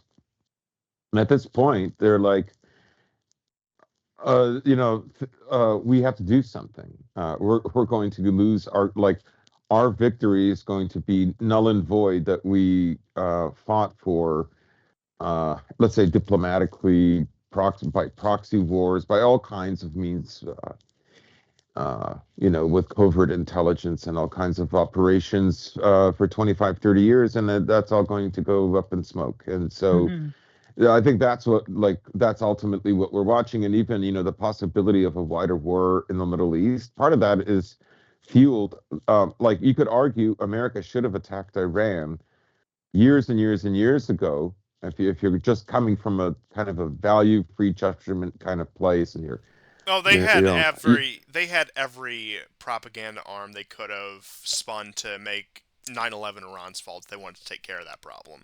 And speaking purely objectively, that would have been the target. Right. And now, I mean, as soon as they see a country that's starting to grow economically and bypass American sanctions. You could have made Ahmadinejad look even more evil than Saddam. So as soon as that happens, that's when they start to panic. That's when the provocations begin. And, I don't know what you guys think, but do you think that the possibility of, do you think there's a possibility of a wider war, however limited it'll be? Do you think there's a possibility of a war against Iran in 2024? Like, is there going to be, as one of the pundits said a few weeks ago, a black swan event that could be the catalyst for that? It could even be the catalyst that stops the election. I have my thoughts. We don't know how far it would stop an election if there was another war. There would be an FDR option pulled. You know what I mean? Yes. Yeah. I have my thoughts, but Gio, go first, please. I'm curious to hear. I don't think so. That's too dramatic. Plus, it would require like actual American troops on the ground. It would require a whole meat grinder of troops on the ground. Invading Iran is way more difficult. But then again, we're not dealing with very rational actors when it comes to the State Department. So, but I think, I don't know, they wouldn't be that desperate. They would have to basically speed run Zelensky getting out of office in Ukraine. Yes. and they would have to basically negotiate with Russia, and then Russia would have to welch on any deal they have with Iran. So if Russia gets pulled into that war, oh my God, I don't even want to think about that. But no, I think that it's highly, highly unlikely because a lot of other geopolitical dominoes in Eastern Europe and the Middle East would have to fall. Would there be a limited engagement strikes on Iran? I don't think so either, because that would also be akin to just declaring war on them. Iran would very easily bomb Jerusalem and Tel Aviv if that happened. So, or American bases in Syria and elsewhere. So, you never know. Well, I think there's the elephant in the room that we just need to address here. We all know that the Iranian missile program it punches far above its weight for a nation like Iran should have. And it's being supported in speed run by China and Russia now. Exactly. You have to ask. Now, they haven't made any public statements about it. Why would they? What is the progress of the Iranian nuclear weapons program? Have they actually gone through with it? Do they have nukes already? Because, once again, that's not something I don't think they would come out and announce. That's been the thing that they've fear-mongered about for years. Iran is 2 years away from the bomb. I'm sure you all remember the Netanyahu infographic with the stupid pen, but you do have to wonder. I mean, I'm sure if they had any evidence of the Iranians having it, there would have been at least some sort of outcry already. Of course. But we do have to consider that they may either already have it, almost have it, or have backdoors to get it, whether that be through Russia, China, or wherever else. And when we're talking about Iran with WMDs, with nukes that could maybe not hit mainland America, but could hit certainly Israel, could hit other That's American what I was going to say. They probably already have a limited engagement nuke that could hit Israel. That's my bet. Absolutely. Yeah. I believe that they do have some sort of nuclear weapon that is capable of striking Israel and or other American assets in the region, if necessary. Yeah, people say like, oh, well, Stuxnet, the computer virus, that took care of it, right? I go, you realize they were making nukes before the computer, the mass adaptation of the computer, right? Absolutely. So, you know what I mean? Like, they would probably have to have made something sufficiently small to evade the detection of both online sensors and, of course, the world nuclear, what do they call it? The nuclear inspectors from the UN? The IAEA, I think. Atomic Energy Agency. Yeah, that's what it is. But I can easily imagine them creating a very mini factory that has nukes that probably are not, ICBMs, but could probably hit Israel. I would say if the Iranians don't already have them, they have them on short order, whether it's domestic production or getting them from elsewhere, and that's implicitly understood by Israel, by America, by Russia and China. Because what's America going to do? They're going to be like, oh, I can't believe the Chinese. See, the Chinese, they gave Iranians the nukes. It's like, what's America going to do at that point? Invade Beijing too? Like, that's insanity. I mean, that's like total Caligula, madness. You know what I mean? That's like drunk on your own power. That's like appointing your horse as like a senator. Like that's absolutely. And I mean, if it's implicitly understood, even though nobody's come out and said it, fundamentally our treatment of Iran will have to be that of North Korea. While relations won't be good, while the saber riding will continue, everyone knows that they won't take direct action. Otherwise, you're going to have a nuke go off, which could result in a lot more nukes going off. I don't think that really needs to be said in any other way, whereas North Korea can be explicit about it. They can do their missile tests. They can do their bomb tests. But like I said, although they haven't in fact, I think the lack of a public statement actually says more because they're not willing to fearmonger and slam their fist on the table over it, that it is understood that the Iranians either have or effectively have a nuclear arsenal at this point, which puts them on par with it. They definitely have hypersonic missiles. Yes, and that's ignoring the damage that conventional missiles could do across the region, especially to American naval assets. And I think about it. There was I believe, a Knesset member, or he was part of the military. The guys on the gray zone brought this up, that 200,000 Israelis have been displaced, both from the north and the south, but primarily from the north. Interesting. And they're not going to go back. And I would say this, like on the one hand, the Arab Muslim world looks very weak. with the exception of Hezbollah and the Houthis. On the other hand, if state actors got involved, I think they know what the repercussions would be, because Iran is playing a very similar game that Russia was playing up until, of course, 2022, and that is they saw the timeline, and that they saw that it would end, it would move, or like end in quotations, of course, with a very positive outcome and a less positive outcome for its adversaries. And there's obviously people at work in the U.S. State Department, in Israel, and all these other groups who want a war with Iran. They see it as their last chance, in very much the same way that they see that this might be the last chance that they could destroy Russia. That after this, it's going to be extremely difficult for them. And Gio, that was a good point, that they would have to freeze the conflict in Ukraine to engage in this, because they simply cannot provide, the military wherewithal that would be necessary to engage in this. And that would completely ignore China, right?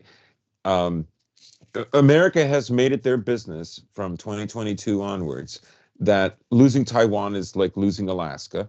That losing, losing Ukraine is like losing one of the Hawaiian Islands. They've made it this way. It's like losing Puerto Rico. Yeah. So, they've upped the ante. They've upped the stakes in the first place for their reputation, and and I dare say that many of the reasons why I think Blinken has wanted the Israelis to pull back, not just for the optics, the disastrous optics that Israel has set up for itself, as they cry about being judged for the genocide, is I can't believe you made us genocide you. Yeah, I remember what he wrote. Golden Mayer, we will never forgive you for forcing us to kill your children, or something like that effect. Literally cries out in pain as they strike you. So, anyways,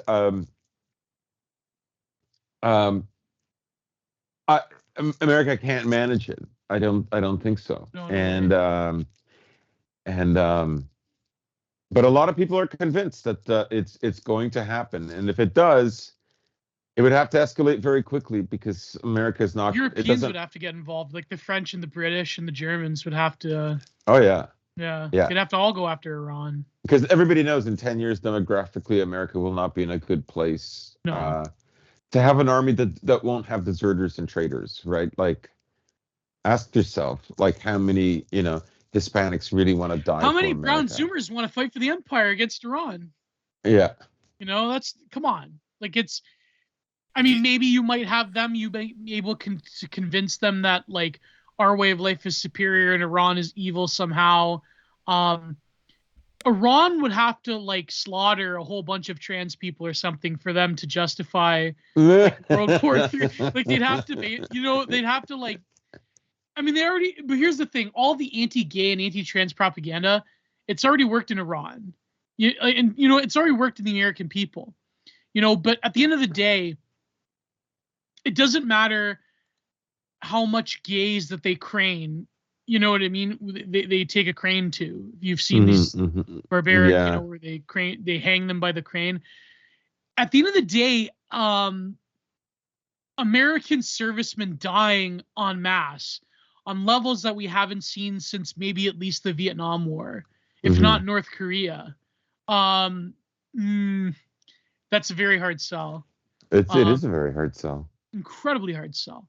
I don't even know how they sold Iraq and Afghanistan, but I guess that was a different GI, even then, with the Generation X, right? Or older millennials. But younger millennials and Gen Z people getting recruited, first of all, you have a crisis of recruitment anyways. Yes. The amount of... Some people speculate that the reason that Gerald Ford had to go back might have to do with... there was one paper that said it was understaffed or whatever. I mean... Yeah. That's what I mean. Like, you're not going to get a lot of these Zooms, a lot of them are, well, and the thing is, so now you have the recruitment pool elsewhere in the periphery of the empire. Kids from Eastern Europe, kids from maybe Germany and France. Could you convince the neighbors that hate Iran anyways to go with it? Who have been proven historically inaccurate when it comes to fighting force when they didn't have dictatorships breathing down their throats, such Are we as going to exhume Saddam Hussein to continue the war? well, yeah, Saddam Hussein got a bunch of like European mercenaries to help train his army, so you don't have that anymore. You destroyed all of them. Gaddafi had one of the best fighting forces in all of North Africa, and you got rid of him. So all the people that hate Iran, they're slowly saying, well, historically we always hated the Persians, but I guess the GAE is like a worse option. And this doesn't factor the Chinese, what they're going to do if this happens. Would China throw Iran under the bus?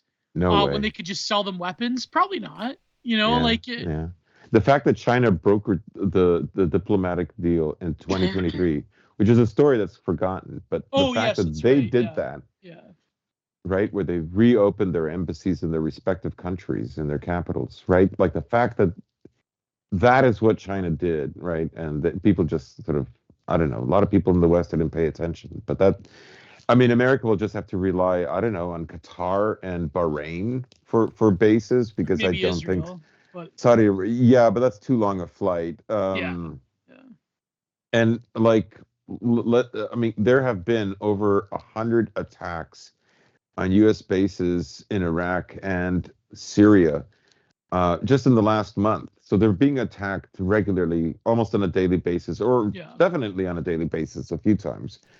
They did take out some kind of Shia, I don't know, brigade leader in one of these groups in Iraq today. But, the people don't want them there. And the other question is the country that tolerate a presence. How long do you think that Kuwait or Qatar are going to tolerate America launching strikes into Iran when the Iranians return fire? Do you think that going to be collateral damage in that? And I know that these are just micro-states that don't have much say of anything, but at what point... Saudi Arabia? At what point does it become viable? At what point do the Kuwaitis say, we're tired of being collateral damage in your volleys against the Iranians? And we're tired of it being 1991 again. Sorry, exactly. Yeah. And fuck, they're not going to want that. Another thing too is that, to be brutally honest, to be fair, Iran does have a demographic crisis as well. There's a lot of libtards in Tehran. But that being said, if America starts slaughtering their families, yeah. You know what I mean? Do you think all those like girl bosses, when they start, you know what I mean? Like you can't like a lot of those girl bosses organizers are dead or in jail. They crack down on them pretty hard. Well, that too, but even the men that were the simps that were with them, like if they see that ISIS fighters that were imported by America into the periphery of Iran, especially if they do target, like, for example, the holy city of Qom, right? Like, if they do that, if they start, like, mass RPing women and, like, tiring people and committing atrocities to which ISIS is, well known for, those even libtards in Iran won't tolerate that. You know what I mean? So it's always worked. In fact, there was a Brookings Institute paper, an essay in 2009 that pointed this out, like what would be the drawback, and in fact they war gamed this out. They said the main problem is that Iran does not respond to provocations for a war. Yes. And that attacking Iran with little or no provocation will galvanize the public around the Ayatollahs, right? Well, it doesn't matter how much they hate the Ayatollah at that point. It doesn't matter that they don't have gay rights or whatever. It would be an attack on their people. It would be an attack on them. And so Iran could easily draft a lot of newly radicalized young men into the ranks, and it would be like Iran-Iraq 2.0. I will also add that it is a fraction of the situation.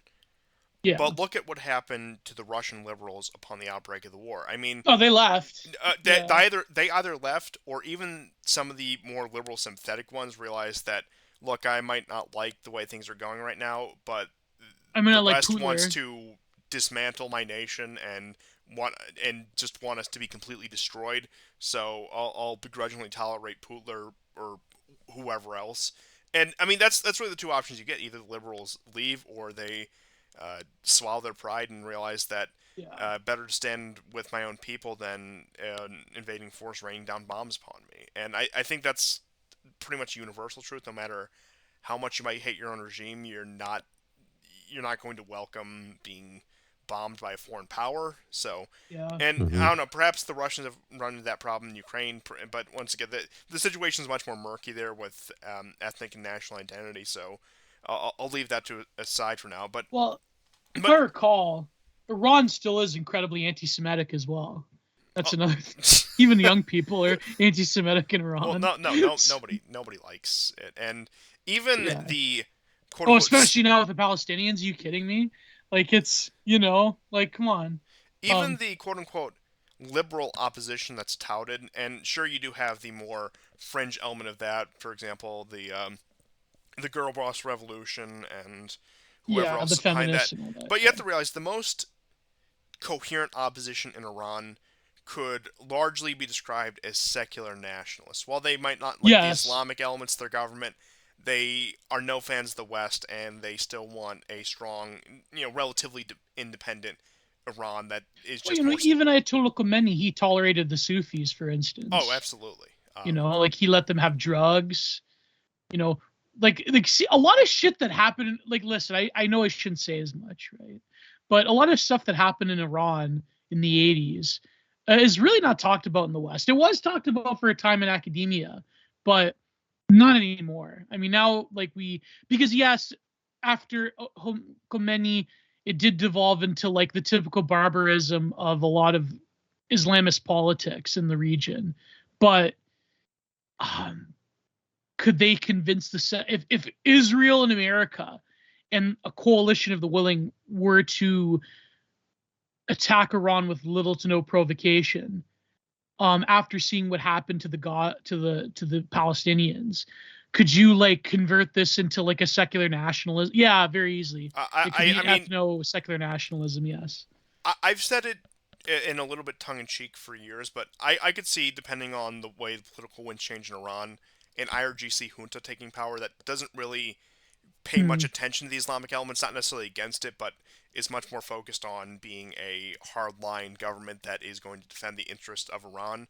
And that's actually part of the reason why I think they assassinated Soleimani. Not because I mean, of course he was a thorn in their side in Iraq and Syria, but I think they feared that he had greater political ambitions, and that he was actually Mm. poised to want to try to seek higher office in Iran, in which case somebody of his mind who is now I'm not doubting. I'm not saying like he was a secret He would be atheist or like a anything, but god. He would be oh, total absolutely. hero But Oh yeah, yeah. he if would he be. ever became president. Yeah, Wow. he would. Yeah, he would ascend to just one of those transcendent figures. But once again, coming from that background, I don't think that these military men would be as devoted to a lot of the, let's just say, particular legalisms of Islam, and more so about wanting to present a strong front at both a home and abroad. So I do think Yeah. that that's also and that's one of the reasons that they actually did take him out. But in terms of actual pro-Western opposition, any elements they can play on within Iran, the only thing they can do is try to stir up ethnic and or religious conflict, because that's the only element. And once again, any sort of pro-West liberalism has either been suppressed or is irrelevant at this point. So Yeah. it's a tough nut to crack. And frankly, I see, before the activations of reservists or another draft being implemented, not that I'm saying this happened, but I'm saying it's probably far more likely and far more tolerable to the American public to lob a tactical nuke on Tehran than to try to do another draft. Yeah, Yeah. absolutely. And that's what scares me about a black swan event, is that the American public will support that, Hmm. right? The thing the thing with doing all these provocations on Iran and Iran not responding is that America can fabricate that Iran actually did want to retaliate. And this is how they did it. Because, well, no normal state would tolerate this. Right. Right? That's what's scary about this. Is just a. I mean, I'm sorry, but the Western public is just so stupid. No, but that's They, what I they mean. Like, they literally fall for this every time. Like I was watching a BBC news video on YouTube, and you know, it was about the Red Sea and what's going on there now. And this guy writes, "You see what happens. You see what happens when America is not in charge. The world goes to. It's like, what are you talking about? It's been chaos since '91." Like in a really big way. What do you? So it's all a question of perception, right? He's afraid that prices for goods will go up 15%, right? And to be honest, I think COVID. Uh, I think the inflation we saw during COVID is a much bigger deal than what we're seeing now with the Red Sea being quasi blocked, right? I mean, they're letting Iranian, Chinese, and Russian ships go through, but obviously they're hitting Israeli-owned ships and Western-owned ships. But it's not, it's 1/3 more distance. For a few years, it's manageable, and if I remember correctly, there was a time where it was cut off anyways, and then trade in that region resumed. We didn't have World War III over it. So, no, but what happens if it what if there was a tactical nuke in Tehran? What would then happen? Yeah, it's a good question. What would happen after? Would the American people be like, well, I get, would the world just sit back and be like, well, I guess Iran got pacified and that's it? Or do you think there would be like a possibility of a greater conflict? Or what would the Chinese do as well? Well, surely the Iranians have their own dead man switch for such a scenario where even if they don't Oh, have yeah. their own nukes, it's going to be a complete wiping out of any American military assets in the region. I mean, I go back to this all the time because I think it's very relevant, and I think these circumstances have only gotten more severe since then. The 2002 Millennium Challenge, that was 22 years ago at this point, where the Iranians hypothetically sunk the Fifth Fleet in 12 hours. Now, once again, war games you always have to take with a massive grain of salt. But if we're looking at the decline in American military capability, along with the increase of Iranian, particularly missile capabilities, that looks much more possible. You look at the strikes across Iraq and Syria. You look at these missiles that could probably reach military targets within Israel, as well as other undisclosed American locations across the region. And in perhaps previous times, although things have been pacified, they were also more than capable of hitting Saudi oil fields and creating a global crisis with that as well. Now, like I said, that situation has largely been pacified. I doubt we're going to see any sort of regression on that, at least for the time being. But point being is, even beyond any of this, the Iranians have the ability to take down a lot of people and a lot of assets with them if the Americans decide to go down. Like I said, even if they don't have WMDs, even if they don't have the nuke, even if they don't have any of that, the amount of chaos regionally and globally they can cause in a last-ditch effort is not anything that I think the West wants to deal with at this moment. You would get terrorist attacks in American soil again. Oh, absolutely. Yeah. Across American proxy states in Europe as well, and once again, anywhere even marginally pro-West would see just a massive influx in terrorism, and I don't think there's any question about that. I mean, I think what America is trying to do is they're doing a kind of a friend-enemy distinction. If they do this, they want to see which countries would stand up and to what extent, maybe even more importantly, for Iran, right? if it happens that they do some kind of tactical nuke to scare them, of course there would be massive damage, but I don't think Iran will just give up. Um, like, does the rest of the world put on notice and then everybody backs off? Or does that actually embolden them? Because so far, all the escalation that the US has been doing globally has not scared them and brought them on side. It hasn't worked. So if they do this, it's kind of like a Hail Mary. They think like, if I lob this nuke, it will change everything. That it'll become like a magic weapon.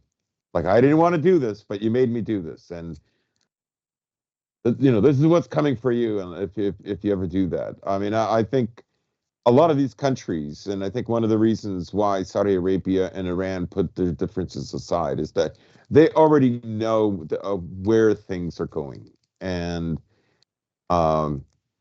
that if America doesn't dominate you militarily, it will dominate you through soft power. And you have to decide whether you still want to be a historical country or not. Yeah. Well, it'll have a chilling effect to the world as well. I mean, do you think the Chinese will trust America after that? Oh, they don't. They already don't trust them. Yeah. So it would be disastrous. It would be the end of civilization as we know. Not the end of civilization per se, but certainly the end of this current iteration of civilization. Yeah. Yeah. I mean, who knows what's going to happen? Probably nothing will happen, but you never know. Any other significant events from 2023? I mean, besides Hunter Biden's laptop. Well, what about Oliver Anthony and his song? What about what was a bullshit news item? There were so many. I can't remember who said it, but a wise man once said that Hunter Biden is Chris Chan for Fox News viewers.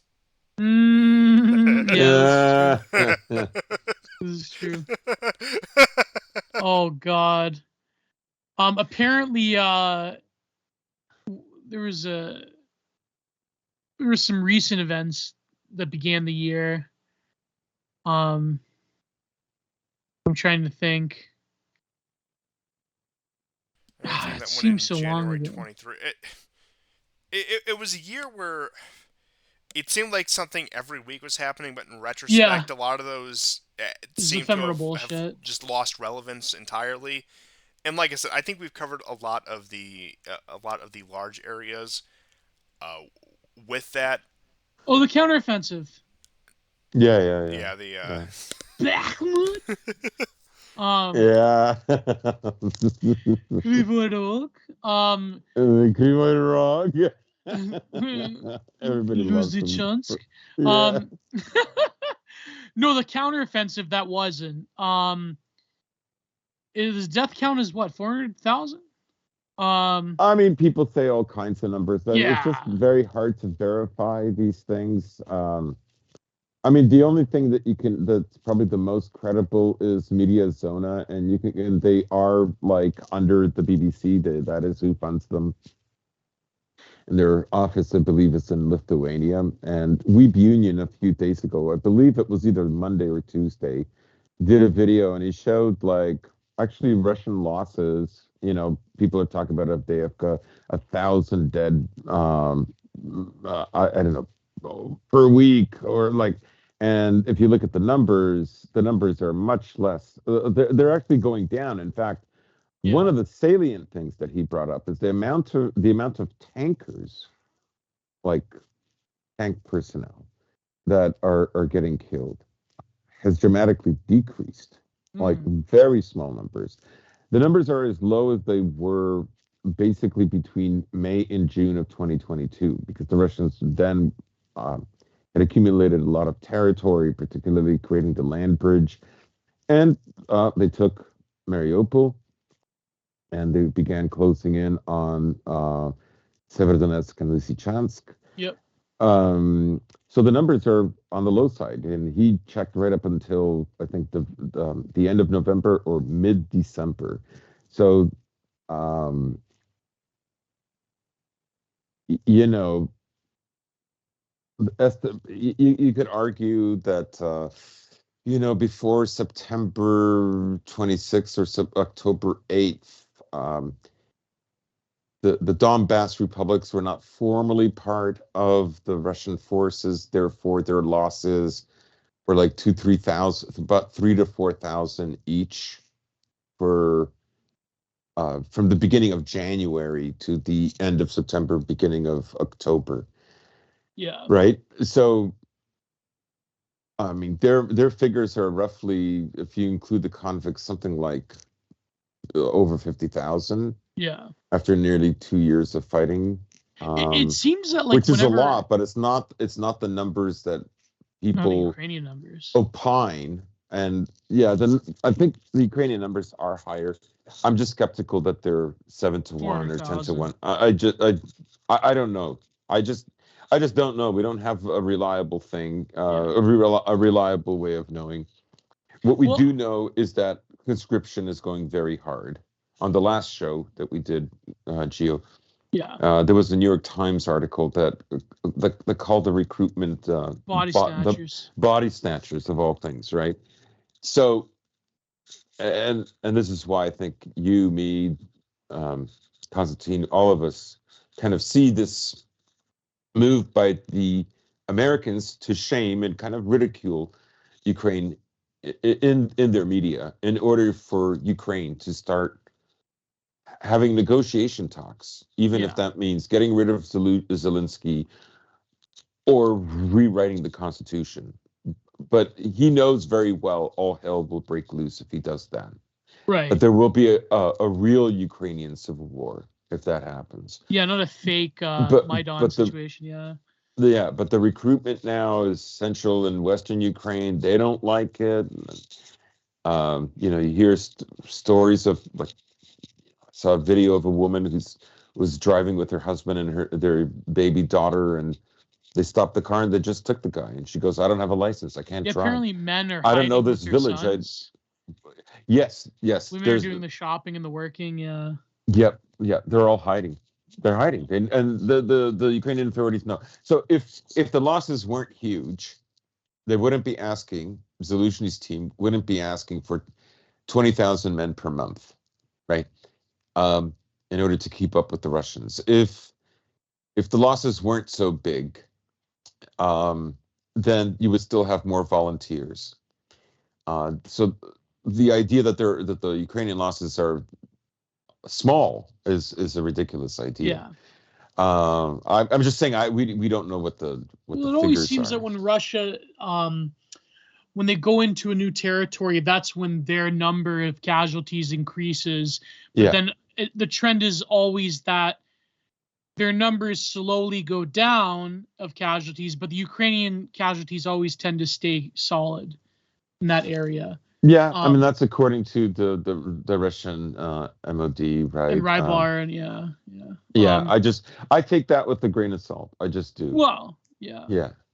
Numbers always fluctuate. They're always hard to calculate, but I think an overlooked thing, and I know you're gonna laugh at this one, news event: Musk taking over Twitter in 2023. I think it is significant. Yeah, absolutely. Yeah. Absolutely. Today I was listening to Space by Alex Jones talking about the Epstein thing, but I saw a bit of the brother Nathaniel. Oh yeah, I saw that. That was pretty. Now that is something no one would. You wouldn't have seen that under the Trump administration, but you saw it under Biden. Yeah, exactly. Maybe vote for Biden. Yeah, but it's funny how the Epstein thing has now been flung into public consciousness again. Yeah. It is, but I think like Twitter being under the control of Musk and having, with various hiccups and not bringing back certain people, having more or less the air of not being banned for any little observation that you have is a huge thing. And as much as Musk has to look at alternative sources of revenue and advertisement, Twitter is still important because we live in a post-2010s world where the usual cycle of media companies and social media companies rising and falling, I don't think is apt as it was back in the 2000s when, like, for example, Facebook took over MySpace. That I don't think is going to happen anytime soon. So Musk is made a play for the global brain where discourse is formed and warred upon. And that is a significant thing because it is a huge blow, I think, to the media war, the info war, if you will. I mean, that's going to be a real trigger point, a real fault line. Especially this year. Especially this year, in a really big way, because they're going to have to clamp down on him. Yes. And this brings up the whole debate about, you know, do they need Trump as a valve release? Right. If they if they bar him, right, then the whole American mythology is gone. It just becomes purely about power and a democracy in name only. Not that I care about democracy, but no, exactly. It would be a blow to America, and so that would. Sorry, but that would be fantastic. No, it would be. But here's the thing: would there be mass rioting and violence, or would boomers just like stay home? If you pray hard enough, there will be. No, you pray hard enough, there will be. Yeah. No, but I think I terrified that Colombian girl at work. I go, I hope 2024 just makes 2020 look like nothing. She's looking at me. You are insane. You know, that's like that gift from South Park. You know, you're a monster, right, Kyle? That reminds me, because you told me about how you did the alien bit when they did the UFO releases. Oh yeah. But yeah, the aliens and the balloons are another thing that happened this year that everyone forgot about. On top of all the industrial accidents that just so happened to coincide with them. That's right. That's right. What other event happened in 2023? I'm trying to think. I mean, do you just want me to go down a list of industrial accidents while you try to think of something? Oh, that too. Sure. Because what year was Palestine? Yeah, East Palestine was beginning of 2023, February 23. Yep. So let Okay, me. That's right. I actually have a collection of these, and it's just a small sample. By no means is it all of them, but I'll just go and I started this list. Oh, the trans shootings. Oh, that's yes. Trans shootings. There's multiples of them in 2023. So just to go on, so there was. I'm going to try to stick just to American ones.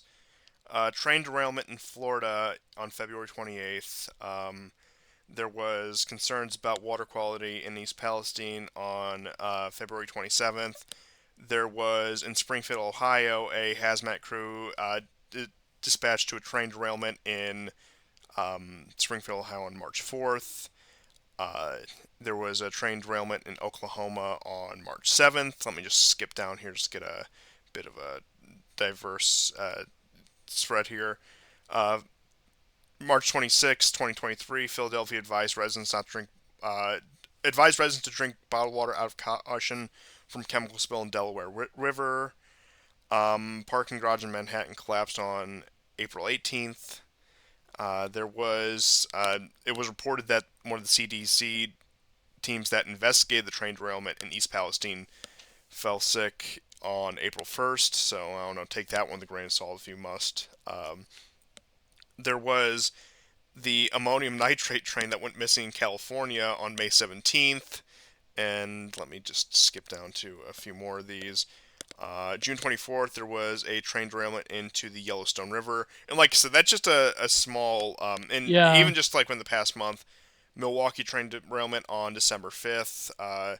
There was a partial building collapse in the Bronx on December 11th. There was a... there was the Turkish earthquake. Did people talk about that anymore? The Turkish-Syrian earthquake. And also that explosion of that house in Pennsylvania about 3 weeks ago. Yeah, by the guy that thought his neighbors were like CIA spies. Yeah, that might not qualify exactly as an industrial accident upon the other ones, but like I said... Oh, Nagorno-Karabakh. That's another event that happened. Mm-hmm. That lying rat piece of shit what's his name?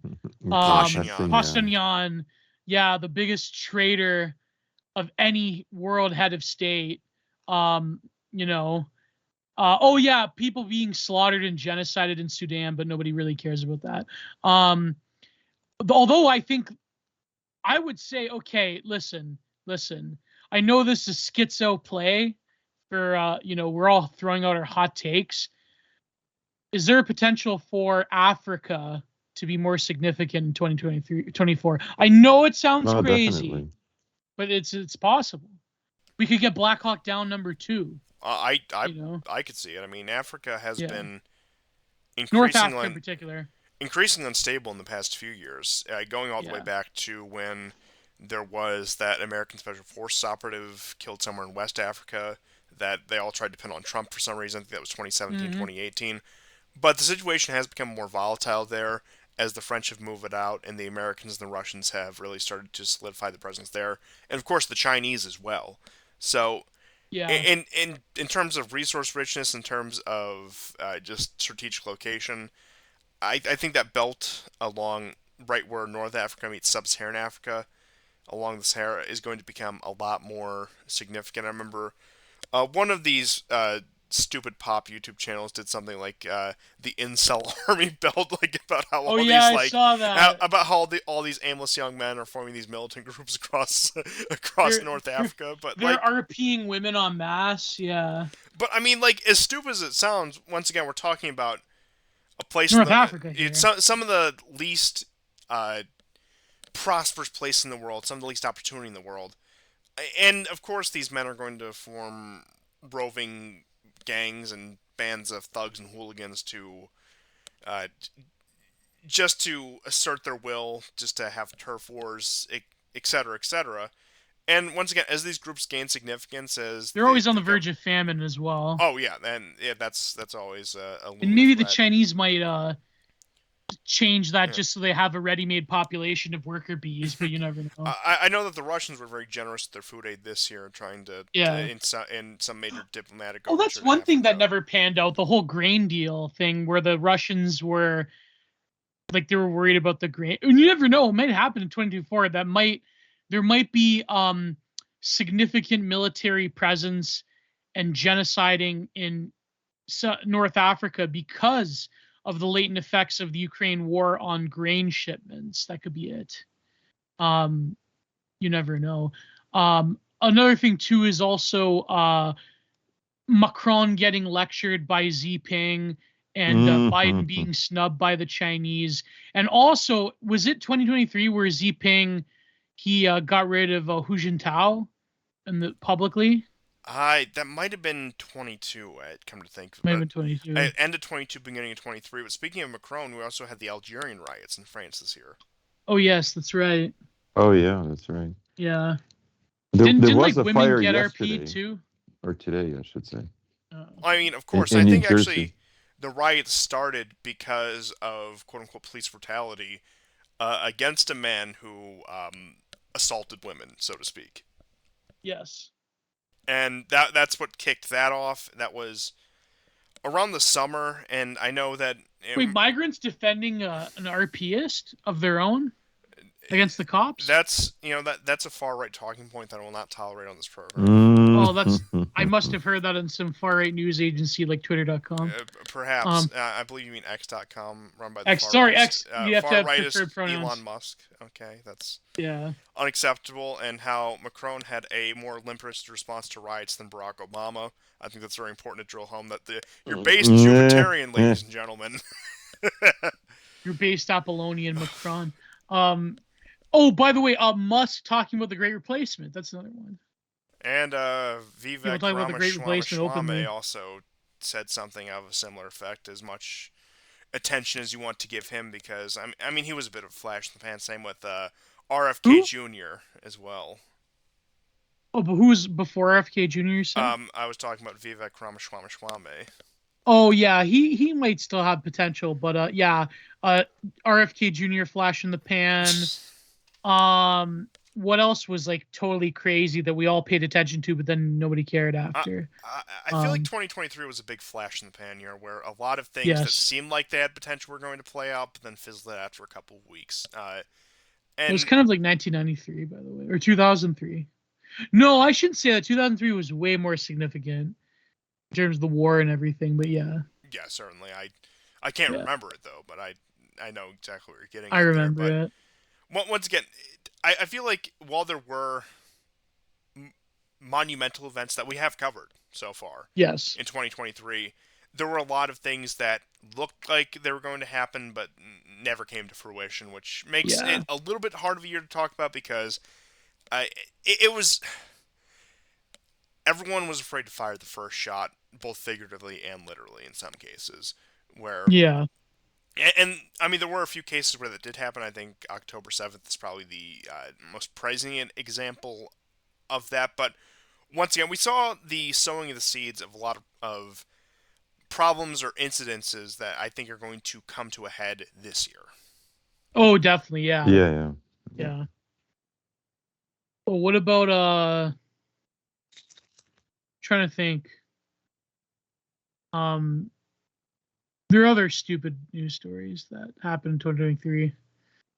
A lot of them. Taylor Swift Person of the Year for Oh yeah, Taylor Swift 2023. Person of the Year. She can now Yeah. join the ranks of Hitler and Stalin.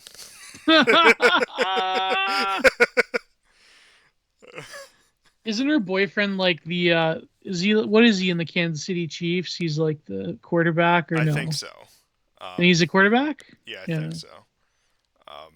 Interesting. But the least controversial choice and one of the most chaotic years in history. I mean, Why did they choose her, man? Why couldn't they choose someone else? I think tactically it was a good move to appease the masses. Honestly, just Yes. Yeah, it but oh was. so hey look fucking stupid. yeah oh don't you just love the AstroTurf pop star? It's just wonderful stuff. Well, I guess 22 they gave it to Zelensky, so they couldn't do it again. Yeah, that's you know? yeah, and of course. What are they gonna do? Give it to Bibi Netanyahu? Yeah, That'd be really crazy. and of course Putler's off the table because yeah, Hulu's off the table in forever. terms of he's even more evil than Hitler, so he can't be. Literally worse than the Austrian painter. just north of 7 other times they gave it to him, but yeah, they gave it to him like the early 2000s when he first got elected. I think they gave it to him in 2014 after he annexed Crimea. Maybe not, but once again, like even back then they were willing to say like, oh hey, we don't condone, but it was significant. But I mean, that once again, like I don't think it's a surprise that they just wanted the people to return to something normal and non-controversial and all of that. Not that I don't think that, like, I mean, yeah, certainly there's a place for people who maybe aren't like the biggest movers and shakers in the world, like in terms of raw power. I don't know anything about Taylor Swift. I'm not a young girl or a gay man, so I mean, same. No anything. I've never listened to a Taylor Swift song in my life. I just know that my mom despises her, which I think is the funniest thing ever. So that's like my number one association. So it's kind of fun. I still haven't told her yet. I should tell her and just see what happens. But yeah, as you said, not a teenage girl, not a gay man, so I really can't tell you that much otherwise. And like I said, it was the normie choice. That's really all it came down to. Oh, the drama and the arresting and now the conviction of 13 years of Gonzalo Lira, Coach Red Pill. Oh yeah, that's right. That's right. That's another significant one. Yeah, that was bizarre situation all around. Very bizarre. Like I said, I mean, there's so many things you can say. I'd say like people like even on the right, like I'm not gonna name names, but like there's some people that are fucking gloating over it. And like, yeah, I know you hated this guy from back in the day, but it's I don't even what's the I don't know why they hate him so much. I mean, he did make he's just a YouTube guy. Like, okay, you don't have to watch him. I mean, yeah. But they act like he had a lot more power than he really did. I don't understand it. Yeah, it's because he made a lot of enemies in the YouTube right back in the day. Yeah, like I said, petty internet Oh, drama, but okay. Yeah. it's not like the guy deserved to be disappeared by the SBU for it. Well, people forget when he was Coach Kino. They only remember him. They only know him for like the current war journalism, if you want to call it that, or war polemicism. Yeah. But like, yeah, I would say polemicism is a better, you know. But yeah, he did make a lot of enemies in the E-Right back then. I mean, that but not to say like that doesn't justify like gloating over it. Because let's face it, like if you believe what he says, which he has a major heart condition or whatever, then that prison term might as well just be a fucking death sentence. Let's face it. You know. But, I mean, once again, if I'm going to take the word of the internet pot stirrer Zelensky's regime, I think that's a no-brainer there. Yeah. Like I said, and the usual like pro-Ukrainian white nationalists were gloating over it. I mean, of course they were. Yeah. But I mean, when it comes to, I do like I don't condone what he did, but it was pretty fucking stupid. Let's face it. But like, I understand when you are at the center of something historical, you have this weird drunkenness that comes over you. Be like, I'm part of the history. Yeah, I do think I understand that. The story was bizarre, and perhaps he. Yeah, very once bizarre. Again, and maybe it was a little bit of an ego thing. Like I said, I don't know too much. I know enough about the guy to talk about him, and not too much. I know him enough to see why that compelled him. Yeah, but like I said, for some people and for some like personalities, it is one of those things like, this is my once in a lifetime opportunity. This is something that I can. That's what I mean. Yeah, that definitely motivated him. Yeah, that certainly makes sense. I mean, but at what point do you just not look at your bottom line? And I mean, he felt like he had nothing to lose. That's fair enough. Yeah, and like so that's by no means to justify what happens. I'm going to side with him over Zelensky any day. Don't get me wrong. But at the same time, like it is a very. Yeah, it's like. Yeah, he should have expected that. Put it that anyone should have expected. He took a calculated risk, and it didn't pay off. Now, perhaps if the Russians did take Kharkov or wherever he was, it would have panned out a little bit differently, and he would have been the guy who documented the Russian triumph over the Ukrainian forces and over a major front. In the back of his mind, he anticipated that. I think. Yeah, and I do think he said as much. Yeah, I don't think that was an unreasonable gamble to make. The fact that an invading Russian army is coming, and I'll get to witness firsthand the transfer of this territory. And I mean, even with like his content early in the war, like I don't think it's as pro-Russia as some people say, but it certainly had Russian sympathies to it, enough to the point where the Ukrainians were going to kick down his door and take him away one day. But the whole thing that like he was giving the Russians. Publicly giving them information about movements. That's all fucking bullshit. But he definitely was pro-Russian. Let's not split hairs about it. Oh yeah, that's right. He was telling me that's just such a fuck. I mean, they're just upset. They're just upset. Yeah. They can't stand losing. The GRU's greatest asset, Gonzalo Lira. Gonzalo Lira. Remember, they followed the orders of the U.S. They. For 8 years before the war, they spent all this time building their trench networks, and they began attacking the Donbass in a massive way just before Zelensky arrived for the Munich Security Council. Where he said we're going to get nuclear weapons too. So they wanted this war, and but one Chilean, Coach Kino, upset all of their plans in Kharkov. And you do also have to, just on the other aspect of that, although he was ostensibly against the Ukrainians, against the Zelensky regime.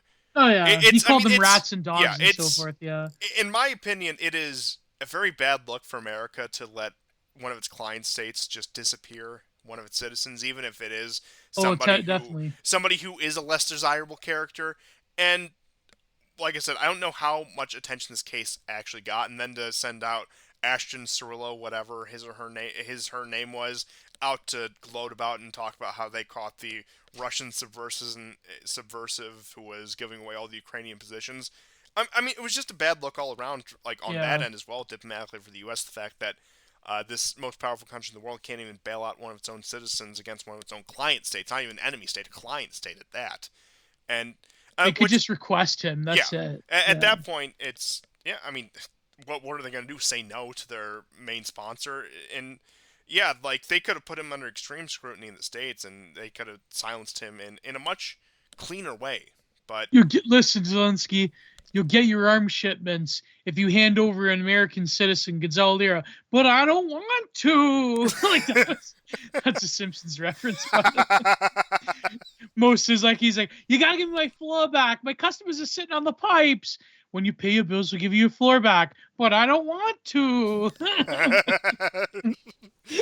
Give back Zelensky, give back Gonzalo Lira, Coach Kino, and we'll give you your aid package. But I don't want to. Like, that's what's he gonna say? You know, like yeah.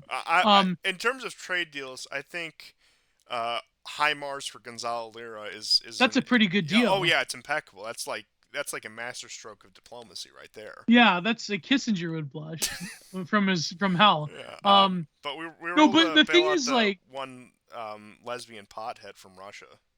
Even though I think that was 2022, maybe it was beginning of 2023. That was 2022. Yeah, but yeah, point being, we were able to do that. I think. Yeah. Like, surely we had Grimes, a Grenier, Victor Boot. Oh yeah, no, yeah. Victor. Brittany Greens. Yeah, Griner. Grimer. Yeah, Victor Boot. Grimy. Yeah. Those dreadlocks smell grimy. I mean, that person, to be polite, I have no doubt will hold a political office in the United States before 2030. Oh yeah, definitely. No, but the thing with Gonzalo is that one thing I felt was kind of like, you know, like, bro, what are you doing?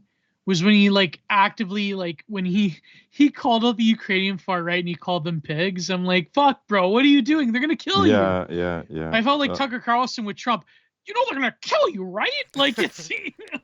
Well, just while we're on the topic, I'm sure. Really has people that even bragged about trying to kill him. So you know. I mean, you guys saw his final video he put out before he. Yeah, the tried to make three-parter. Yeah. Three-parter, yeah. And said he was heading towards Hungary, which would have been on the complete opposite. That was crazy, side. And they were all pre-recorded. Yeah, that was so bizarre. Yeah, that very bizarre. That was. I mean, this may be a minor sticking point. I brought this up when the actual arrest happened. I figured Belarus probably would have been the better bet, closer. Oh, 100%. And there's only so much Orban can do against the EU. No, yeah, that's you know what I mean. Like, come on, if they demanded that they hand over Gonzalo Lira, he probably would have had to do it. You know, like, what is he gonna do? Like, I don't know. I think it's a small price to pay compared to all the concessions they could demand of Hungary. Frankly, yeah, 100%. If some American dissident journalist shows up in Hungary and they want him extradited, it's a very easy out. And I mean, Belarus, at that point they wouldn't even bother on him unless they would send the feds in to off him if he's really that important one, which I doubt. Which he isn't. No. I mean, but I don't. His escape video, I can't put particulars to it, but it was bizarre. Like I don't know what it was about it. I mean, perhaps it was a man who realized he was defeated, and this was just like his last attempt. Last hurrah. Yeah, and like if I get out, if I get out, and if not, like it's been a good time, I guess. But yeah, it was an interesting. I'm pretty sure it's still up if you can find it on YouTube if you guys want to watch it if you haven't watched it already, because I mean I even showed this to some people who are just completely politically uninvolved, explained the situation to them, and they came away with the same conclusion, like that was strange. What am I watching? Yeah, I mean there were a lot of people that just didn't buy his story. That that he was really arrested. Why would you make this video? You're 5 minutes away from the border. Like, just get to the border. Maybe think of another way to cross the border instead of like just a path. Yeah, Radio Volga. I don't know. Radio Volga. Literally Radio Volga. Literally that, right? Yeah, Russians will come pick you up. Yeah, but he was very foolhardy. But the people didn't hate him because he was foolhardy. They hated him because of his belief that the Russians would win and that the Ukrainians would lose. That's really the only reason they hate him so much. It has nothing to do with anything else. All the other stuff is just fluff reasoning. there was one dissident right person, I'm not going to name names, that said, oh, I was in Russia, but then I left because I knew that, I don't want to risk it. I don't want to risk being seen as a traitor. I go, okay. Not the same, but it's, you can't compare an anon to like a guy that's like putting his fucking real name and face and location out there to be picked up by Wasn't years ago SBU. he was on RT multiple times? Wasn't he one of their Yeah. correspondents for one of their programs, like He was 2011, like they would bring him Who's on this? as this is Gonzalo Lira. Oh, really? Yeah, I didn't know remember that. there's somebody remember brought him. up like some old RT clips with him, and I think they were talking about some economic crisis somewhere in South America about it, which, I mean, sounds like something he would have been on, but yeah, I mean, strange guy altogether. I'm not gonna lie, okay? Yeah. As much as I listen, I'm not gonna sit here and say that Gonzalo wasn't a very slippery and greasy character, but he would have it no other way, though. He would admit himself that he's a very greasy character. But it's just, it's a tragedy. But anyways, go ahead, Constantine. What were you gonna say about the RT? There were some. I remember some of those. Yes. You can find them on YouTube. Yeah. And where it's about some economic situation in South America, and he's like one of the experts they bring on to discuss it. It might have been Chile because that's where he was from originally. I can't quite remember what, but I mean, apparently he was born in America, strangely enough. Huh. Then he grew up in Chile. Yeah. I mean, that kind of stuff isn't that strange, in all things considered. But like I said, strange guy. Probably some shady stuff going on. But in terms of all the people out there, there's certainly far worse. And this is just the petty spitefulness of the Ukrainian state, just in full force.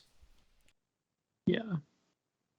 Not to say that he wasn't asking, like, in terms of his actions. Oh, no, it took tremendous risks, but once again, like I said, that's the fact that... To gloat over and to say, fuck you, you deserve it, like, that's, like... Yeah, but, I mean, the fact that the Ukrainian state went out of their way to find a guy with next to no relevance when it came to that actual conflict, like I said, probably could have made some wiser choices in terms of keeping a low profile and trying to get out of Ukraine. But, like I said, at the end of the day, it comes down to the petty spitefulness of the SBU. You gotta, like, it's his personality, man. That's what it comes down to. Like, that's what it was. Yeah. Like, and, like, he felt compelled. And it did him in, Like, and you gotta realize, if you believe half the stories he tells about his own life, I mean, he's a crazy guy. I mean, he had a wife. Yeah. He had a wife and 2 kids. Yeah. He tells them to, like, cross the border into, I believe, Belgorod. And he stays behind. And I'm thinking, like, why aren't you going with them? You're in the town next door. They shelled, the Ukrainians shelled the city every day. It's not like, they have, like, tactical units to go and do terrorist attacks on a semi-regular basis. It's not like people would say that, like, you don't have your ear to the ground. People wouldn't think like you're legit, but he wanted the whole enchilada, so to speak, right? And you have to realize the beginning of the invasion, he was in Kiev too. Yes, and even then he had the warning signs. People in the hotel saying, "You have to get out. There are people who are going to try to kill you." Yeah. But he felt compelled, and he's like, I'm a part of history, and I'll be fine, and And I mean, frankly, I don't want to cast too many You never aspersions. think it'll happen to you, right?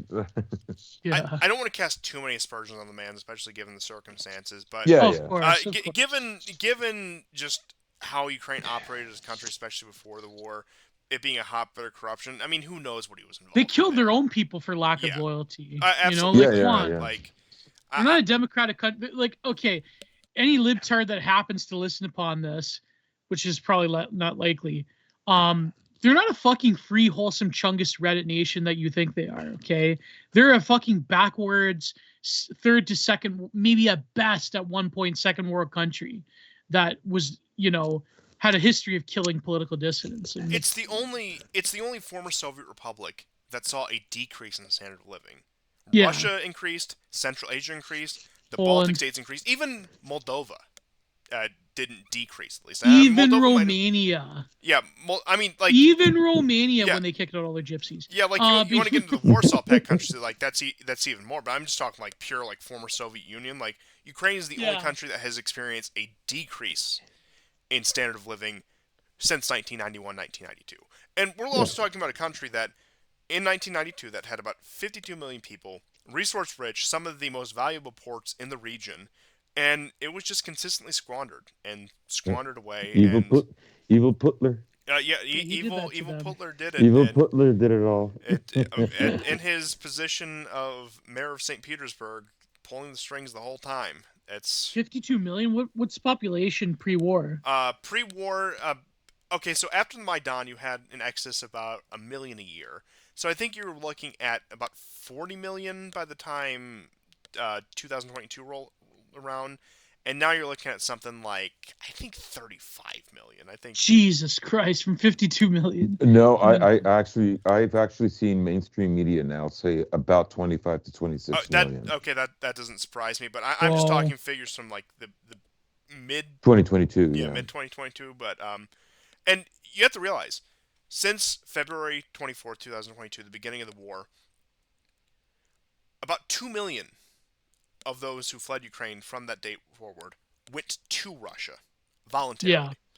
And I don't remember what I wish I could remember for the life of me what channel did it.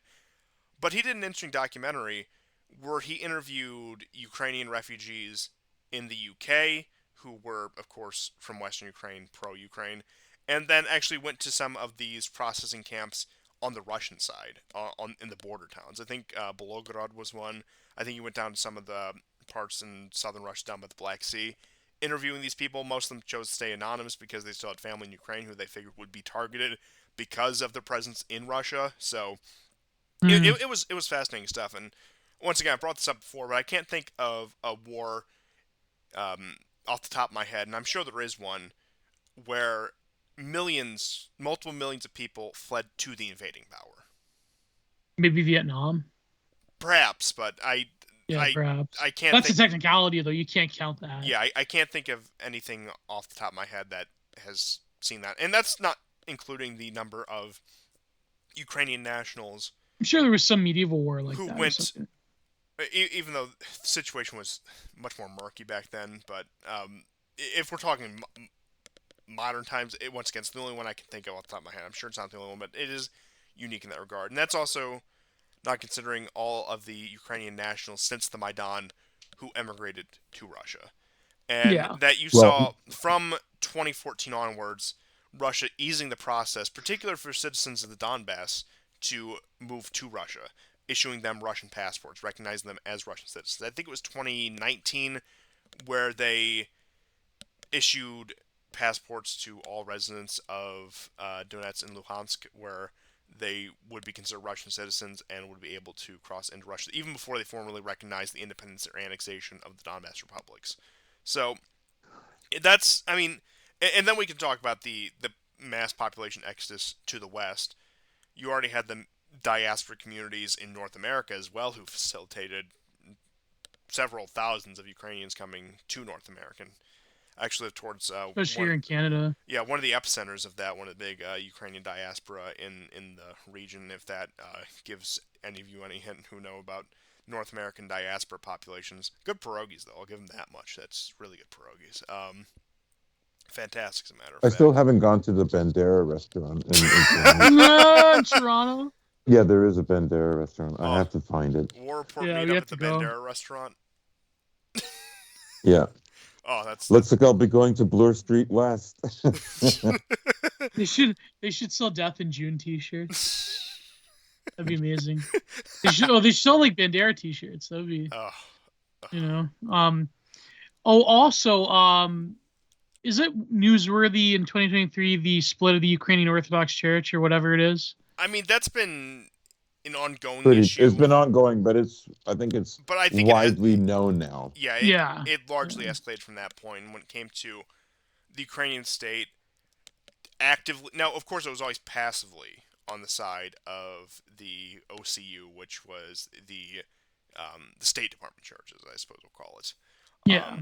But we saw the state start to actively take their side, and the persecutions actively start to happen from the state. And once again, like even down to um, one of the ones that actually happened in the past few months was probably one of the most egregious things I've seen in my life, honestly. Because it was I remember in 2021, way before the like major war broke out. I saw an interesting documentary. I can't remember who. It might have honestly been through RT about this monastery in along the Ukrainian and Romanian border. About this, um, he was a priest. He was a priest and a monk. Father Michael, I can't remember his last name, and he was active. He was actually still active up until his arrest warrant. And I mean, still is today, but like active. I think you guys get the point here. But he garnered a lot of attention because upon the collapse of the Soviet Union, of course, you had the major orphan crisis in Romania. These Romanian orphanages that were just overflowing because of abandonment, death of parents. It was particularly bad. And Yeah. that's actually where you actually got a lot of child trafficking problems. And Actually, I know someone who was adopted here from Romania. Yeah. And what he did, being along this border, was him and the monastery raised, I think, at the time they made the documentary, about 140 children alone, just their monastery. And he continued to do that work. It continued up until his arrest. And once again, they targeted him for being part of the UOC, which is the Oh, I know yeah. who this is. Oh my God, Hmm. I know. Son of a bitch. Yes, go ahead. Go ahead. But like I said, honestly, look, I know I haven't seen much in this life. I'm still pretty young, all things considered. But and although it was half a world away, it was honestly one of the most disgusting things I've ever seen in my life. The fact that they arrested this man, like whose entire claim is he was a priest and a monk who raised orphan children. Yeah. Yeah. And this is who. But Putin This needed is him, the so he enemy was of the evil, state. right? This is the enemy of the state of Ukraine. Yeah. It's ridiculous. But he was aligned with Putler, so I guess he deserved it, Yeah, right? and Like, once yeah. again, like, and probably the one of the worst parts about that is he actually made a video when they started cracking down, talking about these children that he raised who actually fought and died in this war for Zelensky, for Ukraine, and they still do this to him. Yeah. So heartbreaking. That's loyalty that's always rewarded, I guess. You know what I mean? Like, fuck. Like, Mhm. it's, yeah. But, I don't know. It's just, And then I think it's Metropolitan Luke of Zaporizhia, which he's on the Ukrainian side, who has also been part of. He's also been a major target of this. I don't think they've actually arrested him yet, but uh, once again, like, certainly not a violent or radical man by any means, and many spiritual children, many of his faithful fighting in this war on the side of Ukraine, mind you, still treated like this because you have this cross section of Ukrainians who, look, they might be loyal to the Ukrainian state, they might consider it their home, and even voluntarily fight for it, but they don't have a genocidal hatred of Russians, and anything short of that is unacceptable. yeah. Yeah, there was an article that was just published. Hang on, just so I can find out who wrote it.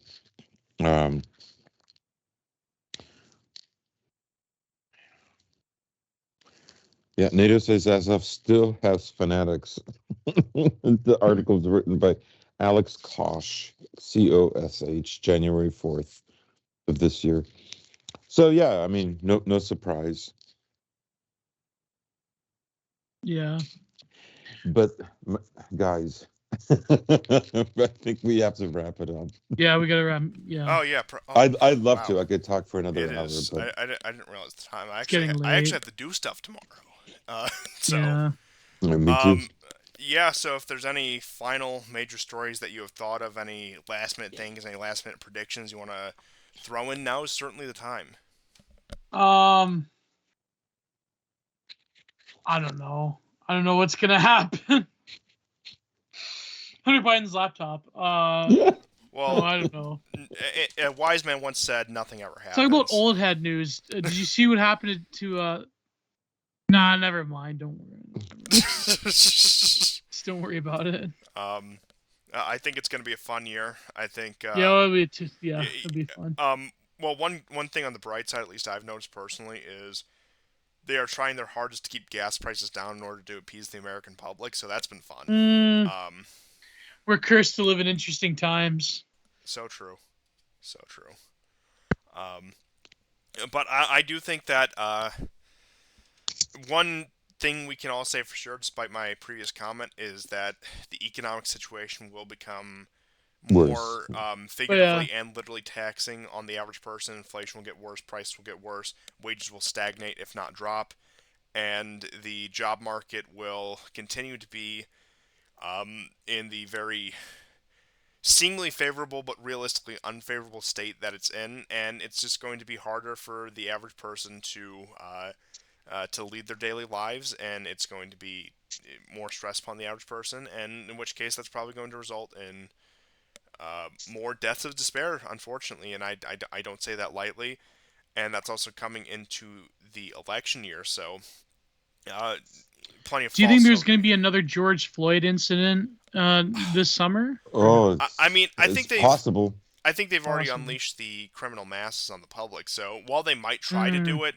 I don't think it's necessary. No, it's not necessary to have a Floyd-like incident. Unless a Floyd-related incident. I don't know, unless it's a Rainbow Floyd incident where they try to galvanize the LGBTQ population. But half the cops in these major cities are gay anyway, so you're not going to do that. But they might be the trad gays who want to cut off the T and Q. Maybe could be, gays against groomers. I call them the perfume nationalists. Yeah, return to tradition, just the rainbow flag, none of this triangle nonsense. That's a fun thought. But I mean, like I said, I expect, and what people tend to misunderstand about decline isn't something that's a cataclysmic collapse. 9 times out of 10, 99 times out of 100, that's not the case. It's something slow and gradual that grinds you down, that grinds down your society and civilization. And frankly, I expect more of those trends to continue. And honestly, I think the economic burden is going to probably be the main certainty of this year, and the thing that we can all, I don't want to say look forward to, because it's not something that I take joy in, but something that we can all expect to happen, and the other issues that do come with that. Perhaps, I don't know, there'll be some things that they pull, some moves that, for example, how they cleaned up the street in anticipation of Xi Jinping, the Chinese delegation, arriving in San Francisco. They might pull off token gestures like that just to have the appearance of them trying to do something. Because once again, with that action, they showed they could do it if they really want to. But clearly they don't, and for a myriad of reasons. But I do think that it's going to be a continued, gradual decline in particularly economic and social aspects, on top of token gestures that make it look like some effort is being put in, especially as we have a lead up to the election. And I know that's not the most sensational prediction, but it's the most honest one I can give. 100%. I'm actually afraid to make any predictions. I thought about this. I thought I wouldn't be, but to be honest, I am. Like, I know some people who are saying the war in Ukraine will end in 2024, and that's really tantalizing. But I honestly think, that those frozen assets, they're going to give them to Ukraine. You know what? I'm not going to hold back. Of course, on the anniversary of the SMO. That's one of the things that they've said that they would do. So that means the war will go on.